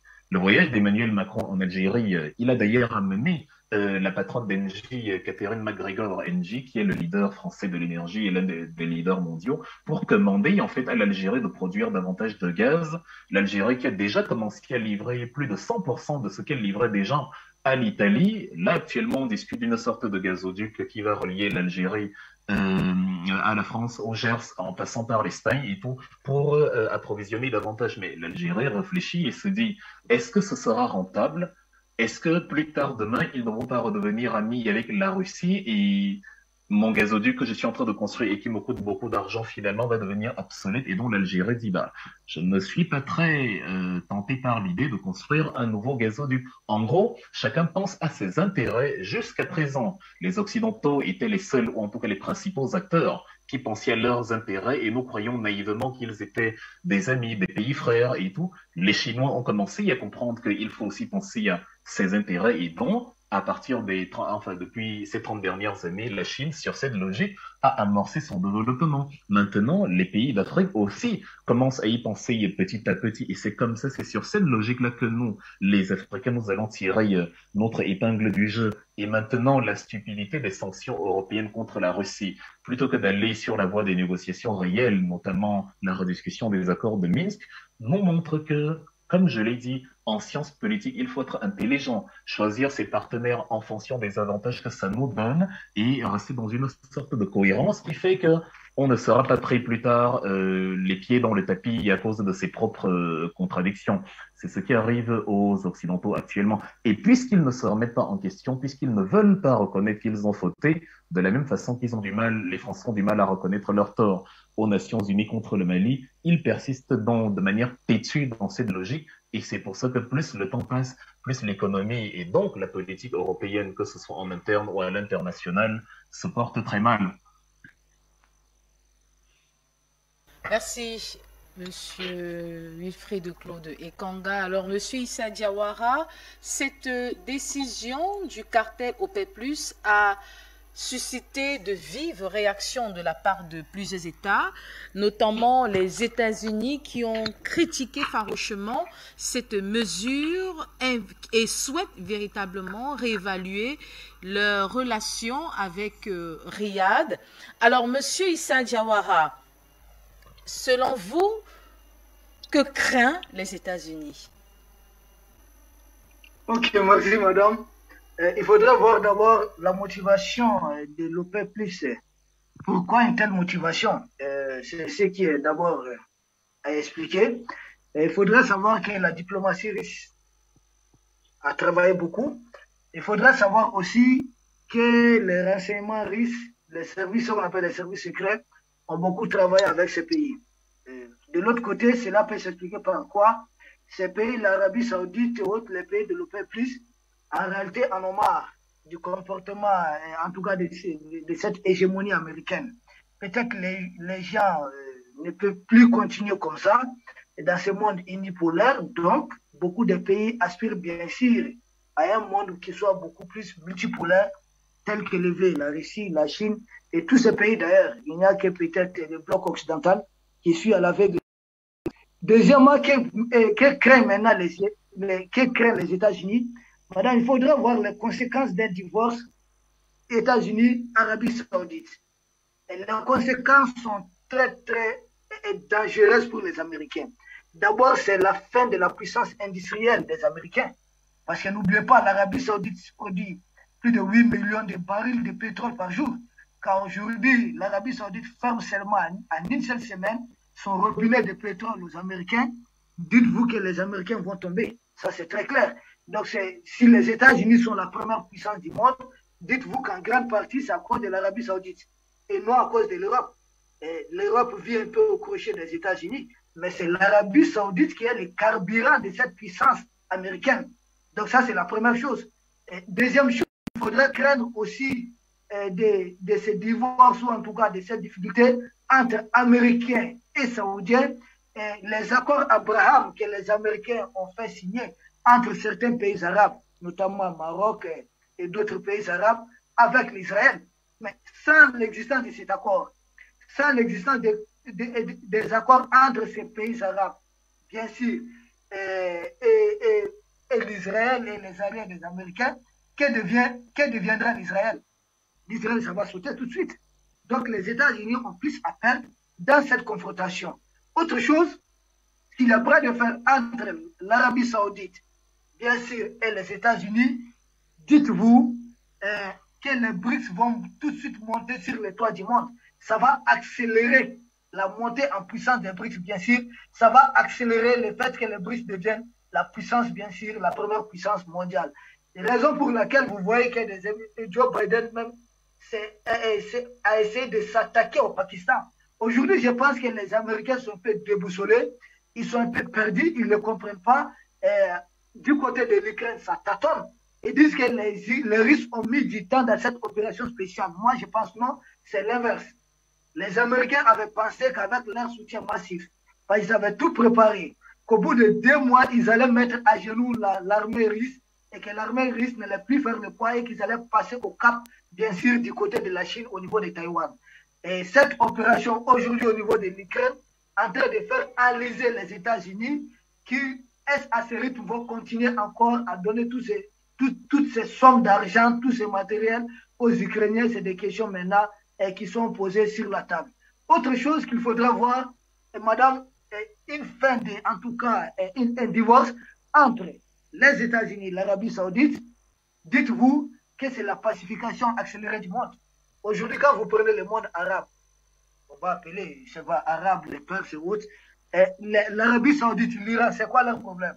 C'est parce qu'il y a des Américains. Si les Américains se retirent et que les Américains deviennent à la fois ennemis des Iraniens, ennemis des Saoudiens, c'est deux puissances au niveau de l'Asie, au niveau du monde, je sais pas, perso-arabe. Si ces deux puissances se donnent la main, assistées de la Turquie, mais dites-vous que cette partie du monde va tout de suite régner sur le toit du monde. On se trouve à ce niveau, problème sunnite, chiite, c'est des problèmes orchestrés par les Américains. La même chose que la France fait en Afrique.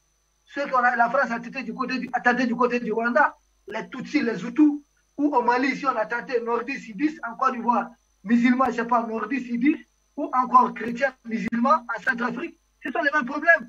Les États-Unis, l'Europe ne sont forts en réalité que quand ils trouvent des sujets qui puissent diviser des peuples entiers. Sinon, quel est le problème? Les Iraniens ont plus de raisons d'avoir des Américains comme ennemis plutôt que les Saoudiens. Mais ils ont réussi à diviser le monde arabe, ils ont réussi à diviser le Moyen-Orient pour qu'ils soient maîtres de cette division. C'est la même chose que la France fait ici. Essayer d'opposer le Niger au Mali ou la Côte d'Ivoire au Mali pour qu'elle reste la puissance qui puisse dominer, la puissance qui reste, qui doit, pour entretenir son influence. Donc moi je pense que les États-Unis ont plus à part dans cette confrontation. D'ailleurs, c'est la baisse seulement d'1 million de barils, entre 1 million et 2 millions de barils, qui aujourd'hui fait pleurer les États-Unis.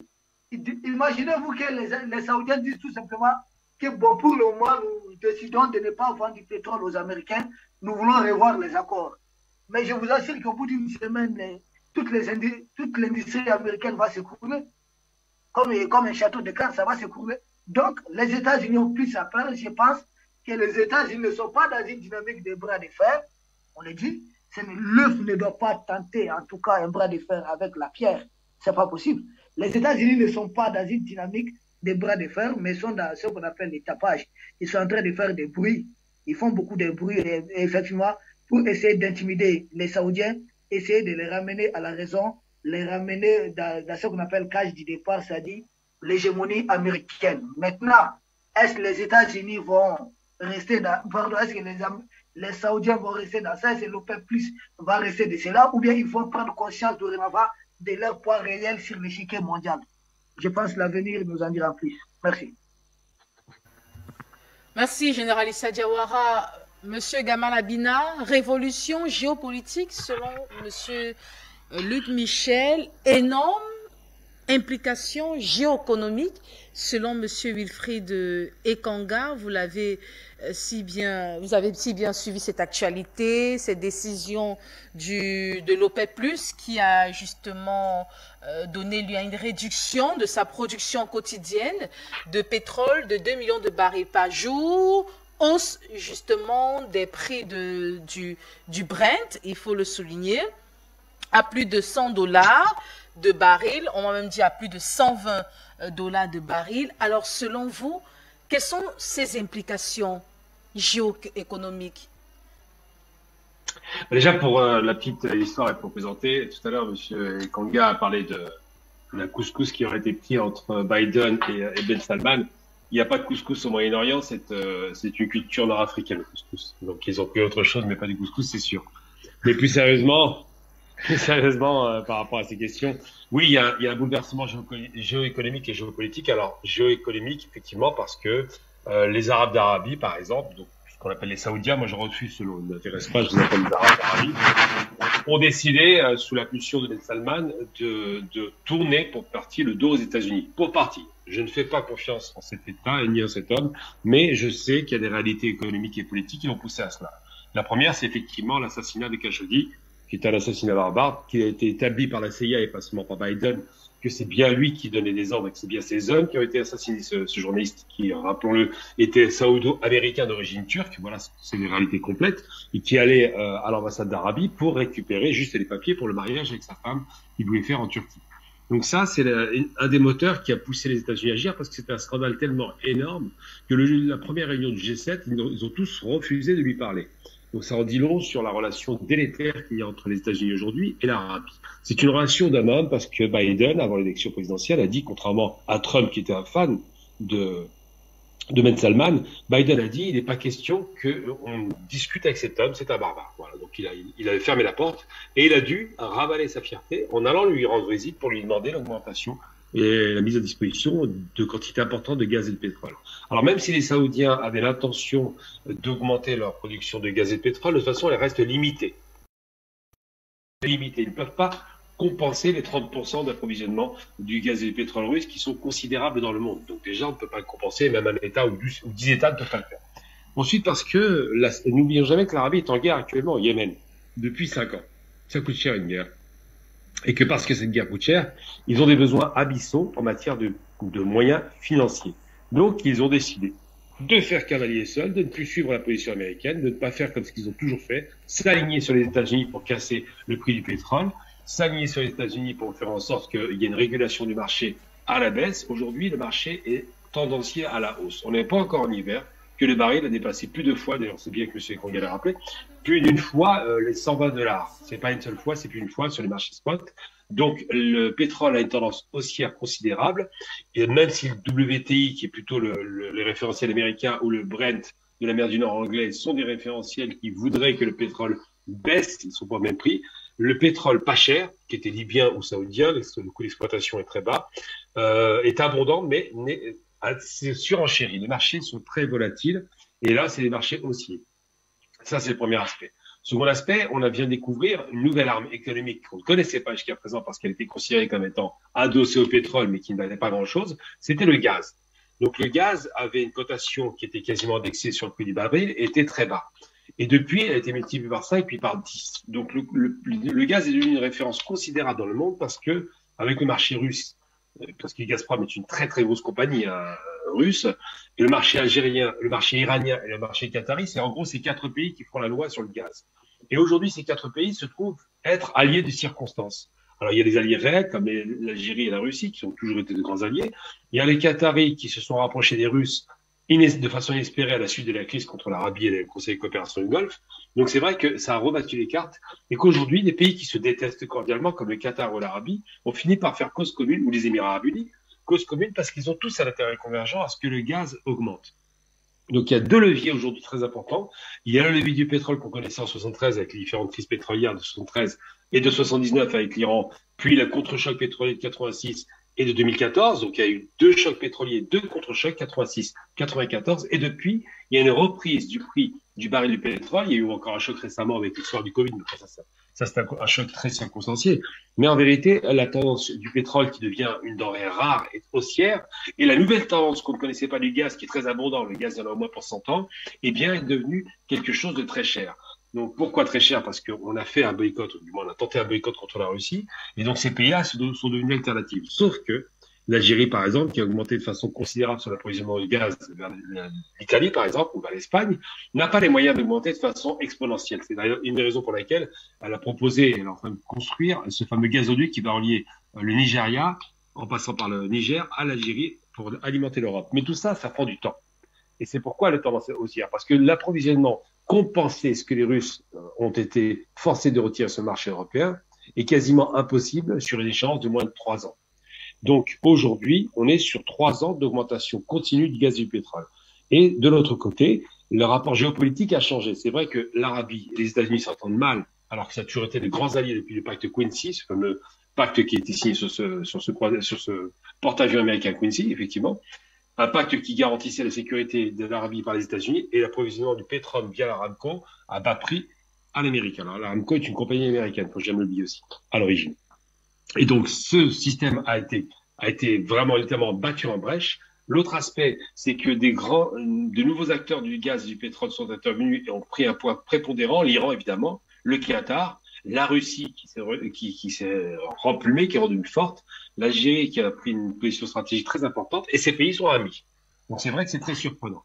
Et on peut s'attendre à des changements radicaux. Mais quand on pose le débat en termes de rapports géoéconomiques et géopolitiques, le vrai chamboulement, c'est pas tellement l'Algérie, la Russie, le Qatar, les Émirats ou des pays périphériques comme ça, ou l'Iran qui est devenu effectivement là aussi un allié des Russes. Non, le vrai chamboulement sur la scène gazière mondiale, c'est l'Arabie qui a fini par rompre avec l'Amérique. Et ça, c'était inespéré. Alors encore une fois, l'Arabie joue aussi double jeu. D'un côté, elle rompt avec l'Amérique sur la question du pétrole parce qu'elle veut avoir du pétrole et du gaz cher, parce qu'elle en a besoin de façon criante pour assurer la paix, pour acheter la paix civile dans son territoire et pour payer sa guerre contre le Yémen. Et de l'autre côté, l'Arabie a quand même financé 400 millions de dollars pour la guerre en Ukraine en faveur des Ukrainiens. Donc elle joue double jeu. Mais il est certain qu'aujourd'hui, des États qui se détestaient cordialement, comme l'Iran détestait la Russie, ou la Turquie détestait la Russie, ou l'Iran, ou l'Algérie regardait vraiment d'un mauvais œil l'Arabie ou les pays du Golfe, eh bien, tous ces États ont compris qu'ils ont tous un intérêt commun à se mettre d'accord pour stabiliser, voire augmenter de façon graduelle les prix des gaz et du pétrole. C'est devenu des États extrêmement riches, rentiers, et qui bénéficieront à plein de l'augmentation graduelle, mais de façon inespérée. On imagine aujourd'hui que le prix du baril de pétrole va monter à 200 $. Il y a certains pronostics des universités américaines qui commencent à l'estimer. Pourquoi? Parce qu'il y a deux aspects. Il y a d'abord cette alliance inespérée, géopolitique et géoéconomique, qui de fait est actée aujourd'hui. Les pays que je viens de citer ont refusé de se mettre contre la Russie, ce qui est quand même pour les Russes un geste d'amitié très fort. Ils parlent beaucoup d'ailleurs, les Russes, de pays inamicaux et de pays amicaux. Et deuxième chose, on est arrivé au peak oil. C'est-à-dire qu'on n'en parle pas, mais le pic de la production pétrolière mondiale, même si en Afrique, par exemple, il y a de nouveaux Eldorado comme tous les pétroles offshore sur la côte africaine qui ont été développés. Il n'en demeure pas moins que l'augmentation a été considérable des besoins en matière de production pour les pays du Nord et pour les BRICS. Et de l'autre côté, eh bien, on est arrivé à ce qu'on appelle le peak oil, donc le pic de la production pétrolière, qui fait qu'on ne peut même pas augmenter le pétrole de façon, même si on voulait augmenter de façon considérable pour compenser la Russie, on ne peut pas. Et donc, tous ces aspects font qu'il y a un croisement entre la demande qui est croissante, l'augmentation du pétrole qui est limitée et qui va baisser, l'augmentation du prix qui va exploser, et surtout, c'est là le plus important, c'est vraiment là où j'attire l'attention sur la géoéconomique et la géopolitique, qui est un changement radical. Ça a été évoqué tout à l'heure. C'est qu'aujourd'hui, les pays dits des BRICS, qui sont pour certains du Sud, il faut le rappeler, sont des pays qui sont à la fois de nouveaux pays industriels, mais c'est aussi des pays qui possèdent les outils de la base première de l'industrie, à savoir l'énergie, le gaz, le pétrole, et qui ont la possibilité à la fois de produire de l'industrie à partir de leurs propres réserves minières et gazières. Et donc ces pays vont devenir de très grande puissance et très concurrentiels parce que quand on possède à la fois l'approvisionnement en énergie, en matières premières et en technologie, eh ben on se retrouve concurrent presque déloyal vis-à-vis des pays qui importent l'énergie et qui importent les matières premières. Donc l'Occident est inquiet parce que ces pays-là sont en train de monter, parce qu'aujourd'hui 25% de la richesse mondiale est créée par ces pays et que ces pays sont devenus de façon très inattendue des alliés stratégiques. Alors c'est vrai que aujourd'hui la question qui doit être posée, c'est est-ce que l'arme du pétrole et du gaz, la nouvelle arme du gaz, sont des armes qui auront un effet salvateur pour les pays du Sud et pour les pays qui viennent de se faire une alliance de fait, donc un effet dévastateur du côté occidental, ou est-ce que simplement c'est un moment de l'histoire qui ne durera pas et qu'à nouveau il va y avoir des frictions ou un craquellement de cette nouvelle alliance qui est en train de se mettre en place? Je suis plutôt optimiste. Je pense que les pays du Sud ont enfin compris, et particulièrement les pays producteurs de pétrole ont enfin compris que la cotation imposée par le WTI ou le pétrole ou la cotation du Brent, sont donc des cotations qui sont imposées par l'Occident, doit être compensée par ces nouveaux acteurs que sont l'OPEP+ et l'OPEP, plus le nouvel acteur économique qui est donc ce qu'on appelle les cartels du gaz, qui est en train d'imposer sa ligne politique dans le monde. Et il faut se rappeler que dans l'histoire du capitalisme occidental, les deux seules fois où le capitalisme n'a pas pu régner en maître, ça a été le moment où il y a eu cette fameuse crise de 73 où les pays producteurs ont imposé un cartel et imposé leur prix pour la première fois, et la seconde fois en 79 où l'Iran avec la révolution islamique a à nouveau imposé ses prix. Et c'est là que la spéculation occidentale est limitée. C'est-à-dire qu'aujourd'hui, ceux qui produisent ont décidé de donner le là et de dire c'est nous qui donnerons le prix de ce que nous allons vendre, ce qui est normal d'ailleurs demeurant, parce qu'il y a une raréfaction de ces produits, parce qu'on sait que l'énergie est une denrée qui est limitée dans le temps et qu'on sait que ces pays, s'ils ne profitent pas dès maintenant du passage grâce à cette énergie à la transition à une autre économie productive, eh bien, ils finiront par être des pays dévastés économiquement qui ne tiendront pas la distance. C'est une des raisons qui fait que ce chamboulement économique, ce chambardement va effectivement profiter à ces pays et surtout va fragiliser l'Occident parce que manifestement les États-Unis n'avaient pas anticipé ce mouvement-là. Monsieur Gamal Abina, alors nous sommes en train de clôturer ce programme, chers invités. En quelques minutes, un dernier tour de table. Monsieur Luc Michel, pour des observateurs, ce choix de Riyad, plus qu'un signe de rapprochement avec Moscou, est plutôt un indicateur supplémentaire que de plus en plus, les pays veulent s'affranchir des normes édictées par l'Occident. Partagez-vous cet avis, monsieur Luc Michel? Écoutez, la domination du monde par l'Occident Elle est terminée depuis le 24 février, début de l'opération spéciale. Poutine a dynamité le nouvel ordre mondial américain proclamé en 1991 et il a dominé l'économie globalisée. Mais dans ce débat, on n'a pas encore expliqué ce qui se passait. Et en particulier, des collègues ont développé les explications sur un monde qui n'existe plus, le monde d'avant 2015. Avant 2015, les États-Unis, pour leur prospérité, dépendaient du pétrole importé d'Arabie Saoudite et du gaz importé des Émiratis. En septembre 2015, ils deviennent autarciques avec des productions des hydrocarbures de schiste. Ils n'importent plus un baril de pétrole saoudien et ils n'importent plus 1 mètre cube de gaz émirati. Mais le problème qui se pose, c'est que les hydrocarbures de schiste, pétrole et gaz, ils coûtent très cher à produire parce qu'ils sont produits par une technique qui s'appelle la fractation. Qu'est-ce qui se passe aujourd'hui? Il n'y a pas un agenda occidental. Il y a un agenda américain et il y a un agenda ouest-européen. Les Américains sont ravis de voir l'économie ouest-européenne s'effondrer, en particulier l'industrie allemande, parce que c'était leur but de guerre principal en Ukraine.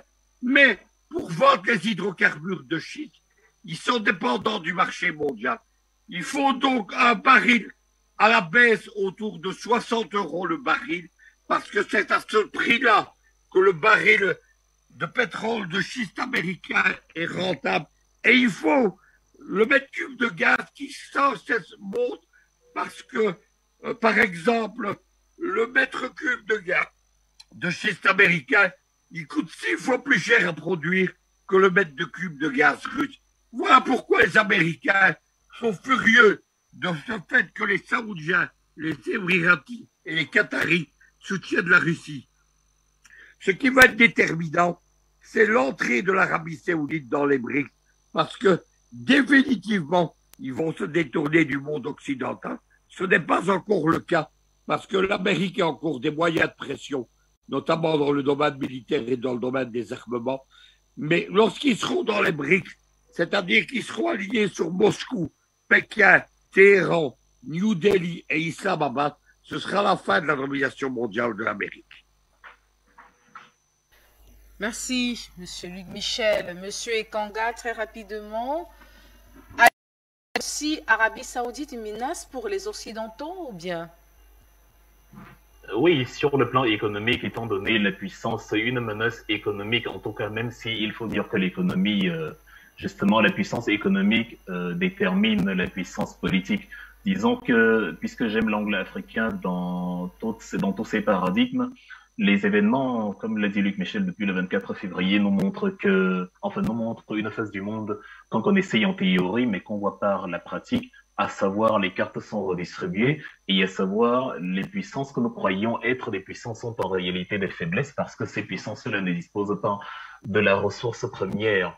Et maintenant, dans le sillage de ce que je disais au début, je termine par là où j'ai commencé, à savoir l'Afrique comprend maintenant que chacun évolue au gré de ses intérêts. On a donc l'exemple de l'Arabie Saoudite qu'on met au banc de touche après l'assassinat de Jamal Khashoggi, mais qu'on réappelle parce que voilà, on en a besoin. On a des alliances russo-saoudiennes qu'on ne pensait pas réellement possibles. On a maintenant, vous vous souvenez aussi, il y a la rencontre des émissaires américains au Venezuela. On sait que Joe Biden est très opposé à Nicolas Maduro et on sait que les États-Unis soutiennent Juan Guaido, son opposant, depuis plusieurs années. Mais on a vu comment il y a eu un balai diplomatique au Venezuela pour justement citer le Venezuela, qui est littéralement la deuxième réserve de pétrole mondiale, à produire davantage pour faire baisser les prix, les cours sur le marché international et mettre à mal l'économie russe. On voit dans ce jeu de chaises musicales où chacun, en fonction du temps qu'il fait, examine là où sont ses intérêts.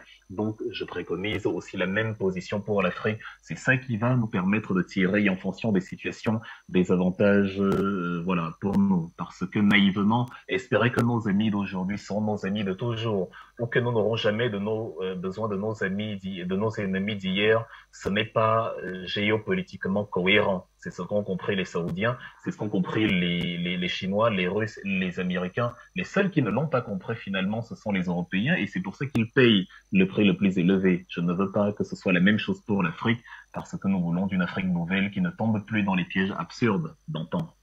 Merci. Monsieur Kanga, merci pour votre disponibilité. On reste toujours avec vous pour la conclusion tout à l'heure. Monsieur Général Issa Diawara, une menace pour les Occidentaux, cette alliance Russie-Arabie Saoudite? Mais pourquoi ça doit être une menace en réalité pour les Occidentaux? Les États du monde sont libres de collaborer. C'est pourquoi je ne comprends pas pourquoi le bloc occidental voit des menaces partout. Quand le Mali décide de s'allier à la Russie, pour eux, c'est une menace. Quand la Chine est amie à la Russie, c'est une menace. Mais quand eux, ils sont amis au monde entier, ce n'est pas une menace ni pour la Russie, ni pour le Mali, ni pour la Chine, ni pour personne. Il n'y a que eux qui sont habilités. Les États-Unis, la France, l'Angleterre et leurs alliés, l'Allemagne, là. Il n'y a que eux qui sont habilités à faire des alliances dans ce monde. Quand les autres font des alliances, ça devient une menace. Il n'y a que eux qui sont autorisés à faire des guerres aux autres. Quand les autres se défendent, c'est un problème. En réalité, ce n'est pas une menace, c'est plutôt la fin, c'est la désindustrialisation de l'Occident. C'est la Russie qui a suffisamment de ressources, de matières premières, s'allie à l'Arabie Saoudite, dites-vous que c'est fini pour l'Occident. L'Occident n'est fort, les États-Unis n'existent qu'à cause du pétrole des Saoudiens. Je le dis, je le répète, j'assume, je l'affirme. Si l'Arabie Saoudite coupe son pétrole aux États-Unis, dites-vous que les Américains vont cesser d'exister en tant que puissance. Et ensuite, pour terminer, madame, les pays de l'OPEP+ ne font qu'affirmer leur souveraineté sur leurs ressources, sur leurs matières. En quoi cela va déranger les Américains? Pourquoi pour toutes ces menaces? C'est comme, madame, chez vous, vous possédez des moutons, des chèvres. Vous dites tout seulement que bon, dorénavant, je ne veux plus vendre tous mes moutons. Mais moi, pourquoi ça va me déranger? Mais il s'agit de vos moutons, ça vous appartient.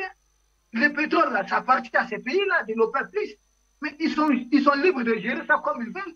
Mais comment les Américains peuvent vouloir posséder des choses qui ne leur appartiennent pas? En réalité, c'est de l'impérialisme économique. Vouloir imposer un quota de production du pétrole aux Saoudiens, madame, c'est de l'impérialisme économique. Et c'est que les pays de l'OPEP+ sont en train de faire. Ils sont en train de mettre fin tout simplement à cet impérialisme économique. Ce sont les Américains qui décident, depuis les États-Unis, de combien de barils de pétrole vous devez produire, combien de gaz vous devez produire, à qui vous devez vendre, et quand est-ce que vous devez vendre, et à quel prix. Et c'est le dollar qui est imposé à tout le monde. Mais comment vous pouvez... Le pétrole appartient aux Saoudiens. Mais les Américains vont acheter ce pétrole avec le dollar. Ils demandent au monde entier d'acheter des choses avec le dollar.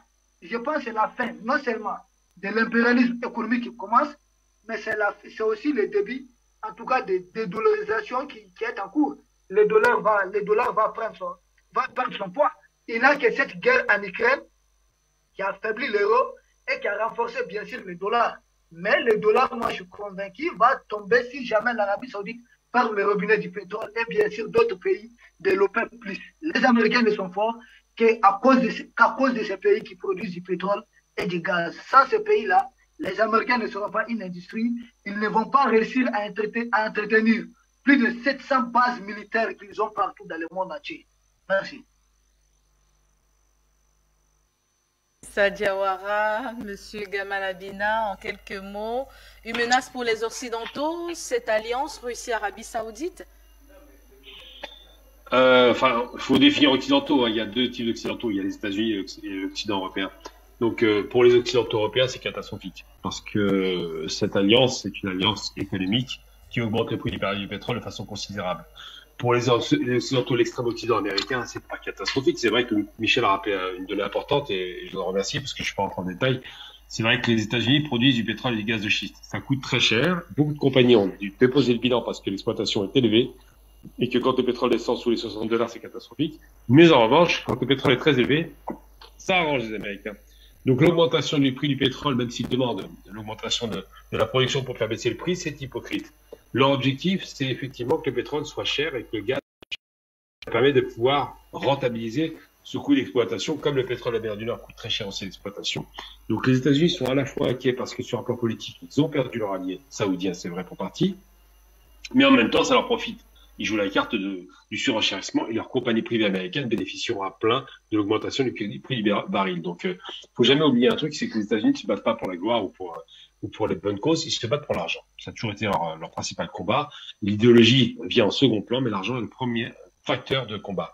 Donc c'est vrai qu'aujourd'hui, ils voient d'un mauvais œil cette alliance supposée entre l'Arabie et la Russie. Ils voient d'un mauvais œil le redécoupage du monde avec une alliance inespérée entre la Chine et la Russie. Mais en même temps, ils sont très contents de voir qu'ils vendent des armes en Ukraine, que ça leur rapporte beaucoup d'argent, qu'ils vont vendre 100 milliards d'armes aux Allemands, qui vendent des armes partout, ça leur rapporte toujours autant, qu'ils vendront les armes à l'Arabie, ça ne bougera pas ça, et que le pétrole et le gaz coûtent très cher, donc permet de pouvoir rentabiliser leurs investissements colossaux sur le pétrole et le gaz de schiste, parce qu'effectivement, l'exploitation par fractation, par injection d'eau dans la sous-couche de la Terre, ça coûte très cher. Donc c'est une des raisons pour lesquelles les États-Unis voient à la fois le mauvais œil sur le découpage géopolitique, mais sont très satisfaits finalement sur un plan économique de ce qui leur arrive, parce qu'ils sont les grands gagnants. Il faut jamais perdre de vue la guerre. Et j'ai envie de dire, pour finir, parce qu'on voit l'image de Von der Leyen, que les grands perdants européens sont essentiellement l'Europe occidentale, qui va perdre sur tous les fronts, industriels, économiques, énergétiques. Donc je pense que c'est l'Europe qui va le plus souffrir. D'ailleurs, en hiver, l'hiver arrive, les Russes n'auront pas froid, les Américains n'auront pas froid, le reste du monde se chauffera tranquillement. Quand en Europe, on commence à nous demander de nous chauffer à 18-12 degrés. Ça vous en dit long sur la catastrophique situation des Européens de l'Ouest. Merci encore pour l'invitation. C'est un plaisir de vous savoir présent. Merci infiniment, Monsieur Gamal Abina, pour votre participation ce matin. Vous êtes internationaliste, Monsieur Ekanga. Merci infiniment pour votre disponibilité. Vous êtes analyste politique, Monsieur Wilfred Ekanga. Merci pour votre participation. Général Issa Diawara, vous êtes analyste politique, mais également panafricaniste. Merci infiniment d'être toujours là lorsque Afrique Média vous contacte, ainsi que Monsieur Luc Michel, géopoliticien. Merci pour votre participation dans le cadre de ce programme Géopolitique internationale. Chers téléspectateurs, c'est ici que nous mettons la clé sur le paillasson. Merci infiniment de l'avoir suivi. Merci infiniment également aux internautes pour leur participation active sur nos différentes plateformes. Sur Afrique Média, le combat continue, libération totale de l'Afrique, éveil considérable des consciences. Tout à l'heure, vous aurez les deux parties du débat panafricain qui traiteront des sujets toujours d'actualité. Restez des nôtres. Au revoir.